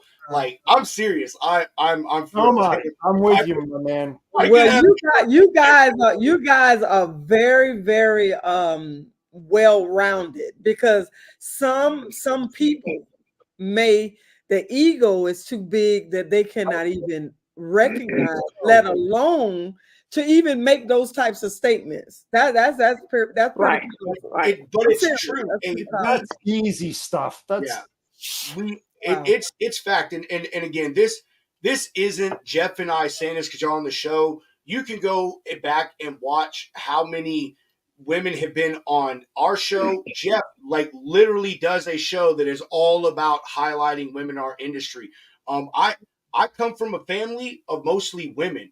My family are farming and ranchers. My grandmother, she was well into her 60s out there picking fucking vegetables. She is was the head of our family. Now the head of my family is my aunt. So I grew up, like I said, with a single mom. So only thing I have to compare hard work to are to women, because the hardest work that I saw done throughout my life as a young man growing up was women doing this. And I mean, but I'm telling you, we all know it. You know, they say women use both parts of brains. I don't think that it's so much that. I just think women have a better attention span than men. Like, that's what y'all's thing is y'all can pay attention longer and to more things than we can at one time. We see something shiny and we're off. You know what I mean? So, where we will forget an incident. Oh, my wife won't. No way. And they remember everything. Even though she left, oh my gosh, here's my brain injury. The one that's also a dispatcher, Latarsha, right? Okay, cool. Sorry again, my brain injury. I forget things all the time. So even when it comes to dispatchers, I'm not completely a fan of most dispatchers, but when I deal with them, I like dealing with ladies in this industry. Some of my favorite customers are females. I don't know. They're just simpler to deal with, and I have better luck with them. So I'm serious. That's why we love talking to y'all. Because, sorry. Speaking of ladies, there's my wife calling me. She's probably telling me, "You better check on dinner." I bet you that's what it is. And tell her you're laying on the fluff. And speaking of dinner, I think you over there meal prepping, right, Julie? Yes, she is. Okay, she's still at it. Oh, this is day 3. She got to prepare for 2 months, right, Julie? Pardon? 2 months you got to prepare for? Roughly, yeah. Okay. Roughly. I'll tell you what. See, that's organized. You know what? That's preparation. A lot of people out there, that comes with experience. You just can't get into this industry and whip everything together and think that you're going to be prepared. It takes years and stuff like that to do that, to be in that industry. So God bless you, man. People should learn from you.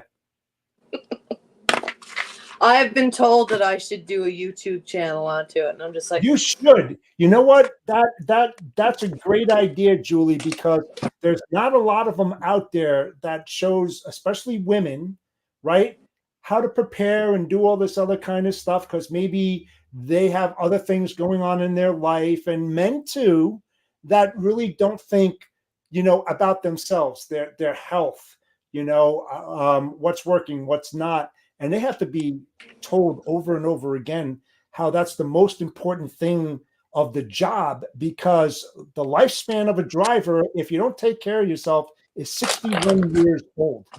Okay, 61 years old. If you just sit there and drive and say, that's it, I'm not going to exercise, I'm not going to eat the proper food, I'm not going to do this, I'm not going to do that, it'll kill you.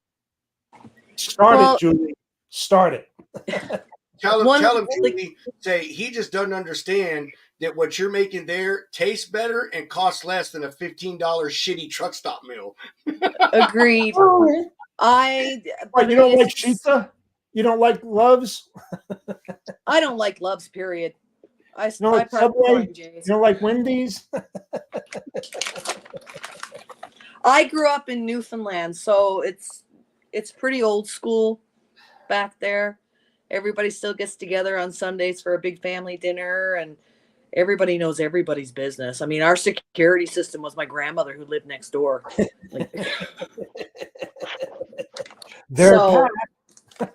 Yeah, we would get a phone call as soon as we would come back home from going out somewhere. Oh, you're back, are ya? Yes, we're home. Yep, they're like they're GPS in them. They really do. Oh, Julie's about 10 miles away. She'll be here in about 5-10 minutes. Let's get some food out for her. She's coming. How the hell do you know that? I didn't even call you. It's nice when you stop at the end of the day, and like I do all of my my meats are separate and all my sides are separate, so I can change it up all the time, and I just throw it in the microwave and I'm done. I don't have to go out searching for it. I don't have to wait for it. I don't, it's done. Well, it's also a safety thing too, because you never know what area you're going to be in. You don't want to be gallivanting around in a certain area that you may not be familiar with, or anything like that. So you want to keep it close to home, be safe, have your own food, and not worry about things. I've always made the joke that I could be in a ditch for 2 weeks and I would be perfectly fine. That's how well I stock my truck. The only thing you have to worry about is if I run out of my cigarettes, which I call my light and fluffy sticks, which make me the joy that I am. Then you've got a problem. Oh my God! Hey, can you come back on the show after 2 weeks and not smoking? I want to have a chat with you. Oh Lord! I gotta find the name of it, and I'm gonna try to search it while I'm on the show here. But I'm a part of a group on Facebook that all it is truckers that share recipes and things that they do to. I'm on one of those. Yeah, eat out of their truck. It's so great, and I was fortunate. My wife, she used to do what you're doing now for me, but we were a family of 5. So it was my wife, myself, and then we had 3 boys. And when I drove, my wife just still bought food and cooked like it was me at all of us at the house, and she would freeze my portions. And so when I came home, she'd have a stack of containers and stuff for me, and I would put it in my freezer. I used to be the I'd go and start cooking shit in the microwave, and everybody's like, "Man, what is that? That smells so good. Oh, that's some chili. Don't you wish you had some, bitch?" Well, it's just okay. Hold on. Let me see if I can set this up without it falling. So we've got meatloaf done up into cupcakes, and then we've got some pork loin already portioned up and cut. We've got macaroni and cheese, goulash, chicken soup. Hold on. But wait, there's more. Beef stroganoff. If you buy now, Man, I need to learn how to do that, and I don't go over the road. It's great. You come home and you just throw it in the microwave. Wow, seriously. Julie, I also like that you said, the part about being a ditch, because, that's a lot of a thing that a lot of drivers don't do. They don't stock up on food and stuff. Yeah, they have a fridge, but it's a bunch of stuff they run through in a week or so. And I used to like feel the same way as like, man, I could stop anywhere and I'm fine because I've got canned goods, I've got stuff to make sandwiches, I've got things I could defrost. And I'll tell you, here's a trick I learned in the Army. I got stuck in West Virginia sometime, and I literally cooked a meal on the top of my engine block in my 2007 Volvo. But Canada is different than US when it comes to truck stops and rest areas. Yeah. Jokingly here in Alberta, we call the rest areas $1 million bathrooms. It's it's a concrete building with 2 outhouses and a parking lot. That's I've it. seen that. And it cost $1 million to build. So normally, like for most Canadians, when they're driving, especially when you're in like Saskatchewan and Alberta, BC, you're going up north and stuff, there isn't truck stops.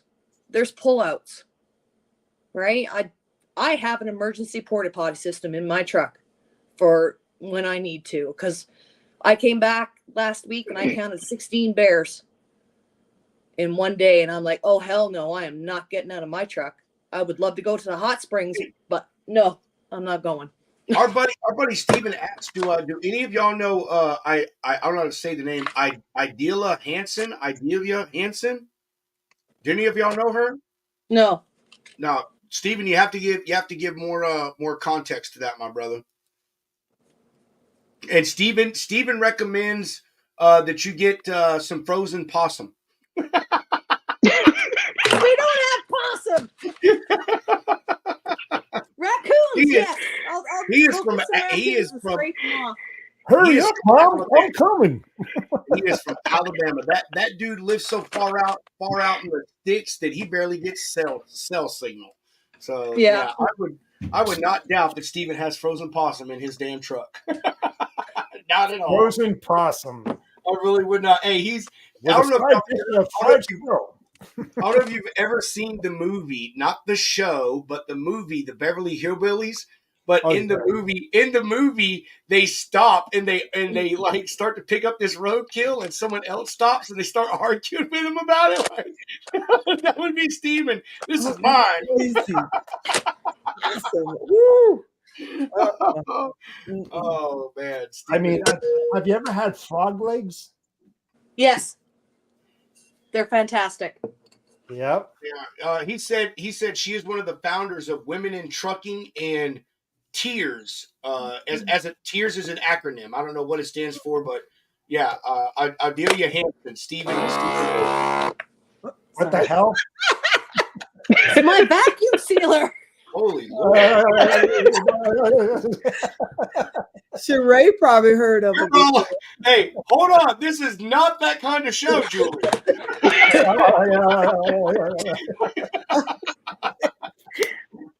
Dude, like, guess what I got in Amazon today?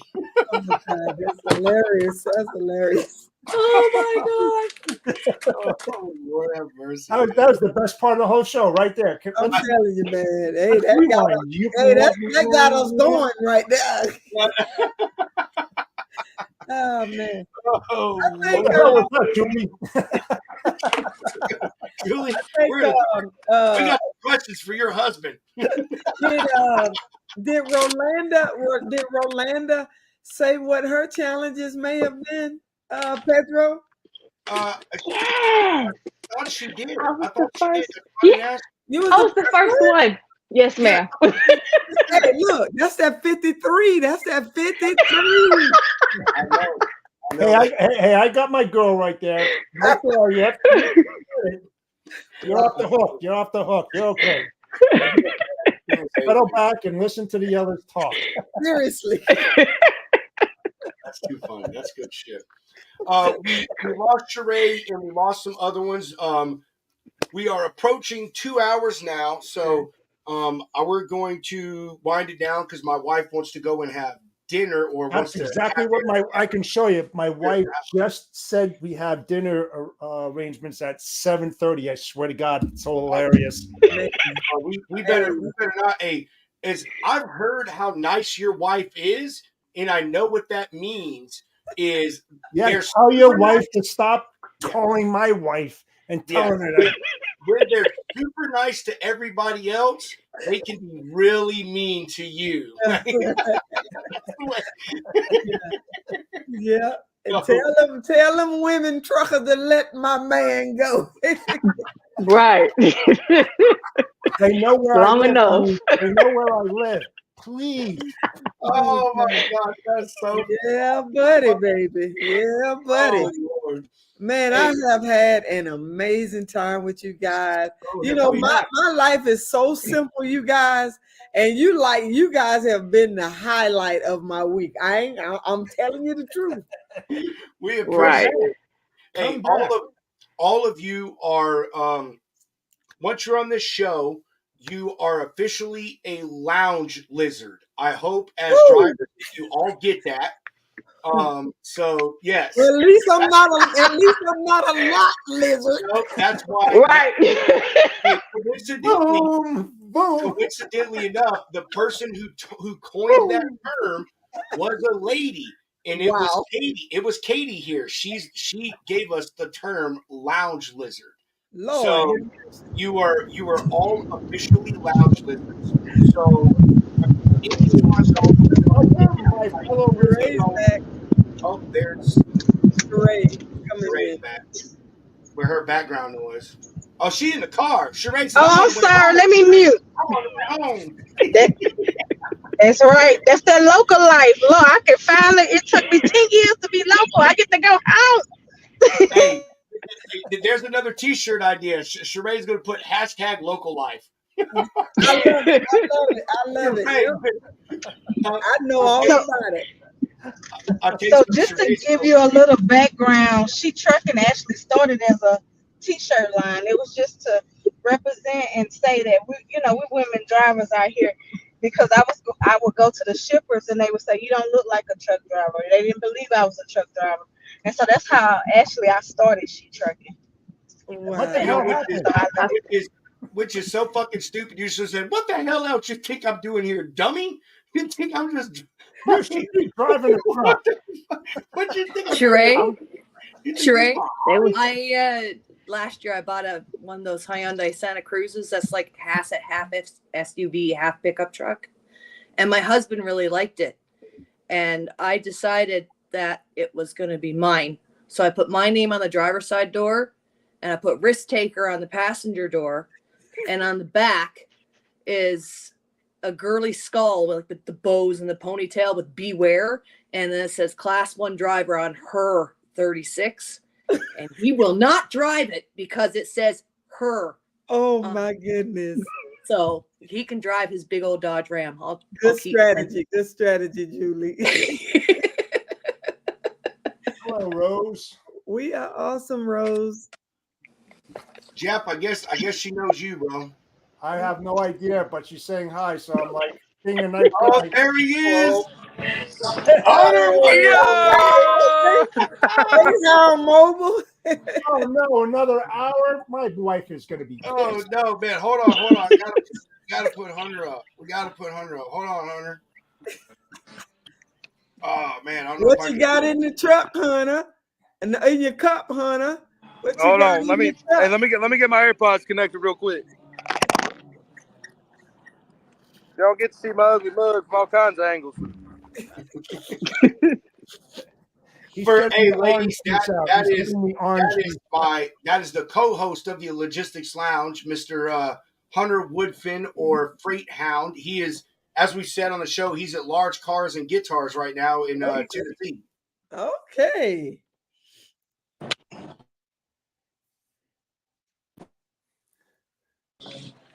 Come on, Hunter. Can you hear me now? What? Yes, we can hear you loud and clear. All righty. What's going on, ladies and gentlemen? What's the dealio? Hey! Hold on. Check out this business right here. Hey, what's going on? Say what's up to the Logistics Lounge. What's up? Hold on. Oh wow. Oh, someone's gonna like that truck to the left right there. Oh yeah. Look Ooh, at look that. at that one, Sheree. Look at that pink one, Sheree. There you go. That's my wife's Breast truck. cancer. Is it? No. I love it. Wow. I also want to thank our wonderful hosts. Oh my That's sweet. goodness. That's nice. Wow. Hosting us at Yeah, we got some beauties out here. Airbnb. So Yeah. How's the show been going? Man, it has been a hoot, bro. Hey, we should have coined it Ladies Night number 2. That's what we should have named it. Well, Hunter, I'll be honest with you. A lot better since I'm here. Shut up, Jeff. Hey, check this out. Look at all that chrome out here. Hey, so met the owner or the CEO of Bennett today. Oh, Oh, really? nice. He's got a little. He's got one of them coolers on wheels. Yeah. He's got this machine he pulls behind. It makes ice cream. He's got some really good moonshine too. Man. It tastes just like cherry pie. Oh, so that's why you're swaying. Oh, okay.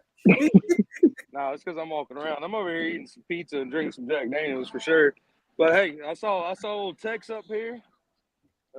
Shout out Texamatic and Texas Truck Parking Club's here. And talked to the Snows today already. It's a good time. Y'all need to come out here to Tennessee. This is God's country right here. All right. Okay. I'm so fucking jealous of you right now, Hunter. I hate you. I hate you right now, bro. I hate you. Let's set this up, man. Dude. Ooh. Oh, there you go. Oh, there you go. There you go, Julie. Look Truckparking.com. What up, Katie? Katie say Hey. But yeah, y'all can take me off the big screen now. I'll just sit here and eat my pizza with y'all. What were we talking about before I hopped on? I was actually just about to Hey, y'all say what's up to cameraman Joe, by the way. Hey, cameraman We Joe. been getting some killer videos. Hell yeah. That was quick. I was actually just about to end the show, Hunter, when you said you wanted to hop on. I'm glad you could be on though, bro. I lost track of time, man. No, it's good. Steven's on his way. Last I heard, he was north of Chattanooga. All right. Yeah, so he'll be there soon. Have you seen Van yet? I saw him and then he disappeared really quick. But that's Van. You know how he is. Mm-hmm. Yep. But so hey, I just want to say, hey Hunter, from this show, we've got like several guests that we're also going to have back on from the show. Like Sheree fucking hooked it up, yo. Like she hooked it up with some stellar freaking ladies. Man. Yeah, we're gonna have some cool stuff. Hey, Julie up there. She's in Canada, bro. She's a Canadian trucker. Oh yeah. I was like, we so gotta get you on with some buddies of ours that are Canadian truckers. Like, That's right. I'm here for it. Hey, well, I'm glad you came on, Hunter, to say hello to us women in trucking and tell Tex and all my friends up there. I said, and Tony Justin, hello. I wish I didn't have to work because I would be there. And then I think it was that Dravette pink truck. Is that Eva with Dravette? I haven't talked to him yet. There's about 300 trucks here. The pink one. Oh wow. Hunter, you gotta talk to whoever owns that pink truck. You gotta do it. Yeah, that's breast cancer right there. Yeah, that's the bomb. Bro, we got a good system going, man. We got a little notebook taking everybody's information down. Okay. So we're gonna send them all their videos and everything, man. About out of stickers already too. So damn, really? There you go. I gotta calm down, man. I should have sent you more stickers. I only brought half of them. I didn't know what to expect, but yeah, man, they're in the right hands though. They're in the right hands. They're a high commodity. Yep. So we were in the midst of ending everything. So we will start with Rolanda. Or is it Rolanda or Rolando? Rolanda. Okay. I'm sorry. You should have told me. Look, You're you guys, good. my name is. Hey, look. Hey, listen. This is the way I see about it. People name their children weird ass things, and they spell regular names weird ways. And my son Caleb was one of them. We spelled his name with a U. People used to call him Kalu. I swear to God. Like it's so you never ever assume. So I'm sorry that I assumed. Rolanda, You're what good. do you have any exiting comments, questions, concerns, or updates? Any plugs that you want to do? No, just thank y'all for having me. Keep trucking. Let's get more women out here. You good. Hell yeah, I'm with that. Absolutely. Sheree, since you're center, look at you in your baller freaking look at that whole ceiling, sunroof there. Girl, what, you in your G Wagon? Got it all going on.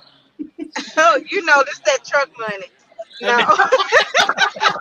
this is what you do with it. So Hey, pull that cup I back just in want to from the say window. thank y'all for having us, you know, and including us in the podcast. I really like the y'all podcast, the Logistics Lounge, because it's so real. You know, it's nothing scripted. It is so real, and I really love it. Um, check out our magazine. It's on SheTrucking.com. Everything that we pretty much do is absolutely free. That's on our website with our meetings and education and informing people in the industry. So you can go to SheTrucking.com, check out the magazine. Tamika's in here. A lot of our members and our mission as well is in here. And just a lot of helpful information. So the second one will be coming out, and there will be opportunity for people to get into the second one, you know, as we post. Um, and thank y'all for coming on with me, ladies of She Trucking. I appreciate y'all coming on today and sharing and inspiring other people in the industry. Thank you, Jeff and Robert and Hunter, as well for everything y'all do. Hey, And just Rob, you recognize keep this trucking, truck? She Trucking. Yeah. Hey, Sheree, Rob, we Rob, this is a appreciate you and you all of y'all again. You're welcome back anytime. Like seriously, Sheree. I mean, anytime you want to come on and just hang Anytime. out. You don't have to have anything you want to talk about. If you go back and watch some of the past shows, we do it all the time. People just hop in, they hop out, and they freaking chill. And this is just a space for everybody to be who they are, no matter what your sex, race, religion, creed. It doesn't matter. We're all just folks in logistics, and we're all just trying to get along, make a dollar, and support our families and be successful people. And I really think that's just the simplicity of it. So, no, Sheree, we appreciate y'all for coming on, and you even more so for being at work and chopping out carpets while you were on the job. Like, holy shit, Hunter, that is a look at that. That's a Smokey and the Bandit truck. Hey, Yep. that's my truck. Hey, look at this one though. I think I recognize this one, bro. Hey, this is the bar car truck. Oh, dude, Hunter, It's Hunter. open for business. Who knows? Hey, listen, while you're there, get Brandon's phone number. I never got his phone number. I'm gonna get an interview with him, man. Yeah. Hey, that thing, Sheree, have you ever been in the bar truck? No, I haven't. That's where we watched Long Haul Paul play in that, but that guy converted that trailer inside. It's a bar. Like it's got. Oh wow. Yeah, it's freaking nuts. It's absolutely crazy. Yeah. Oh, actually, hey, I think it's actually open in the back. I'll show y'all real quick. Okay, well go in there and show us real quick. All right. Tamika, while he's doing that, any exiting comments, questions, concerns, updates, or plugs that you would like to do? Oh shit. Hey man, hey, I like our motto here. Wow. Keep trucking, She Trucking. Okay. Yeah, so it goes all the way back. A bar. And then that's old David with that's the CEO of Bennett right there, man. That's his little cooler trailer right there, his little cooler cart. There That you is go. so cool. Pretty swank. That's so Yeah, cool. that's pretty much it. That's pretty much it. I'm sorry for Julie. interrupting y'all. Julie, what about you, Julie? Any exiting comments, questions, concerns, updates, or plugs? Well, I don't have any plugs, unfortunately. I'm a company driver. Because like it's broke, fix it. That's my deal. But no, you know what? I really enjoyed this. This is the first time I've ever been part of a podcast, and I thought it was awesome. But no, any time that you guys want me to come back on, just reach out or whichever. If I got service, absolutely. Nice. For sure. Sheree, we're gonna need you to hook us up, like DM us all of their stuff. I don't know if y'all are all on Facebook, LinkedIn, X, whatever, but definitely wanna follow y'all and friend y'all if we can, and definitely have all of you back on. Like I said, this space is for everybody. I mean, we just, if you got some shit to say, you come on here, you air it out, and yes, Jeff. Any exiting comments, questions, concerns before your wife kicks your ass? Yes. So I'll try to be quick, but ladies, thank you so much for joining us. Hunter, thanks for letting me fill in for your spot. It's a big spot to fill, but I don't know. Did I do okay? I don't know. I just hopped in. He did horrible. So this is my last show here on the great. Logistics Lounge. Thank God. No, but thank you, ladies. Very insightful, great knowledge share. Definitely would like to have you come back, not just on this show, but also on my podcast, which is called The Storytelling Chronicles, Logistics of Life, Lessons Learned, Empowering Women into Logistics. We talk to drivers. We talk to every type of women in different roles within the industry. So I would love to talk to one of you. You can look me up. I'm on LinkedIn, and we might have a truck driver day, a woman truck driver day or whatever, and talk about the barriers, the obstacles, and all that kind of good stuff. So it was great meeting you. I hope you had a lot of fun, and I hope you all have a great weekend. You too, Jeff. And Jeff's co-host, Christy Knitchell, is the best part of that show. I just want to put that out there. No, and that's a fact. That is a fact. We love Christy. Christy's amazing. Yes, absolutely. Yes, we do. And Christy, actually, she has a huge trucking company out. If you don't know who she, what's the name of her trucking company? It's Knitchell Logistics. Yeah. So it's a lot that a lot of our women can learn from her just alone. And when she had built that huge empire. But I just want to invite y'all to our community as well, and on Facebook. That's where our women are, and I want to make sure that we, continue to keep streaming into our community to where people can continue to keep getting the education that they're getting here on the podcast. So again, thank you for everything. I appreciate y'all. No, we appreciate you again, Sheree. And I'm going to get on Facebook. I'm actually on there right now, and I'm gonna go find the foundation and join the group. And and I mean Hunter and I, you guys start putting out content. You and the foundation. We always share. We call it the Homie Network because that's what it is. So once you're on here, you're one of the homies, and we support you. We want you to support us. So as you guys put out content, we will gladly share your stuff and drive as much love and things to you as we can. So like, Sheree, hey, I'm serious. When you did an amazing job putting all these ladies together, like I'm serious.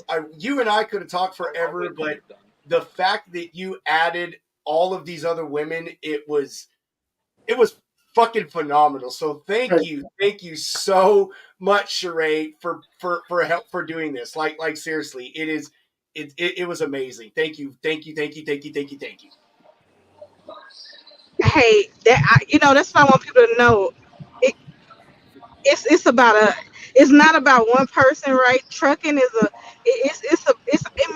trucking is made up of all of us, right? Doing different things. I want from flatbed, heavy hauling to dry van to UPS to dispatch. Women, we here. We in every part of the industry. And if you're looking, for those who may not be in the industry, if you're looking to get in, you can come in.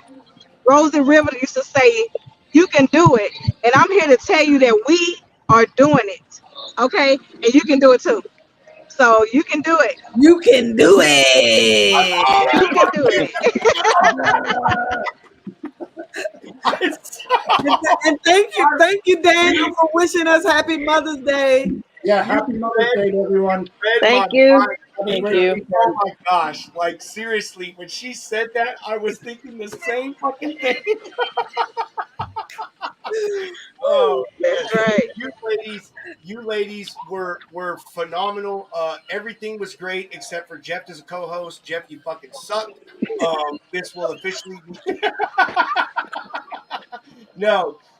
Jeff, hey man, He's sacrificing right now. Jeff is sacrificing. Jeff's not ready. Okay, he got to go. He's Yeah. sacrificing.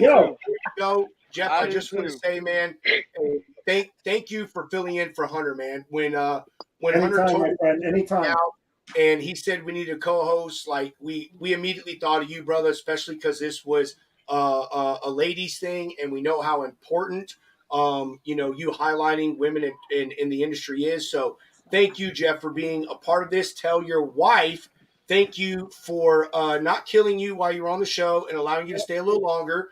Go enjoy your dinner with your lovely wife. I cannot wait to meet her at Broker Carrier Summit in October. Awesome. All right, folks. I'll see you. Awesome logistics. See y'all. Hunter, any exiting comments, questions, concerns, updates, or plugs? Y'all should be here. Keep an eye on the YouTube channel. I'm out. Later. All right, Hunter. All right. We are going to end this show with some final sponsor love, and we're going to let everyone go for the weekend. For all of you ladies that are still on the screen, if you are mothers, happy Mother's Day. Thank you. We hope that y'all have a wonderful day and you are able to celebrate it in whatever fashion that you see fit. And again, just thank y'all for coming on. And anytime y'all want to, you can come back to Mika. I'm definitely going to hook up with you on the money thing. I really love that. We've had a few people on before that have kind of touched on that, but really, oh, don't you even, Sheree. Oh, love me some Road Dog Girl. Yeah.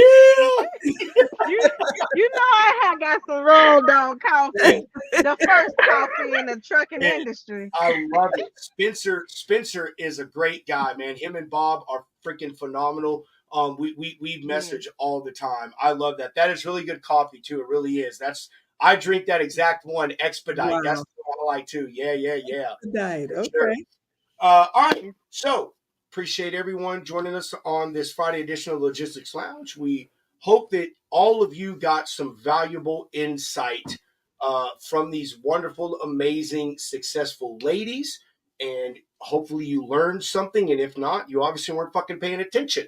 But we're going to leave y'all with these final words from our sponsor, GGO. Real-time GPS tracking. Protect your freight. Protect your assets. GGO.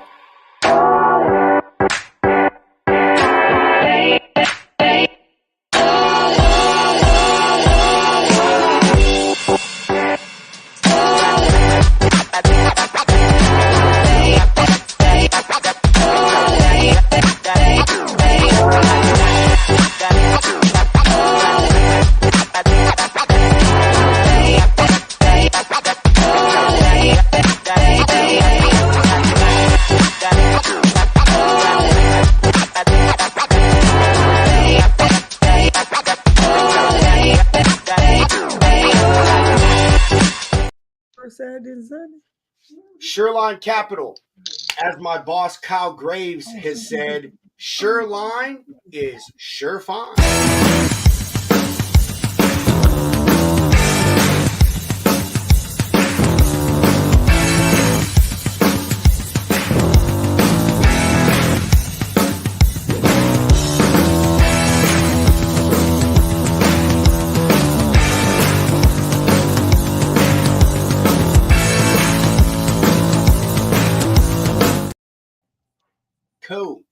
Tamika, Rolanda, again, I appreciate y'all joining. Rolanda, you live near DFW now, right? Yes, sir. All right, we're gonna all hook up or anyway through Sheree or whatever, but I'm gonna put you in my Rolodex.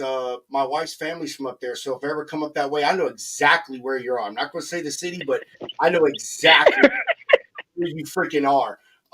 So yeah, we can hook up. Tamika, I can't wait to have you on the show. We're definitely gonna hook up, set that stuff up. Again, I just thank you for coming on, and you two ladies have a wonderful weekend. And to all you lounge lizards, y'all have a wonderful and safe weekend. All you mothers out there, happy Mother's Day. And as I always say, chunk them deuces. And even though he's not here, I'm still going to say it. Mr. Hound, roll that beautiful bean footage.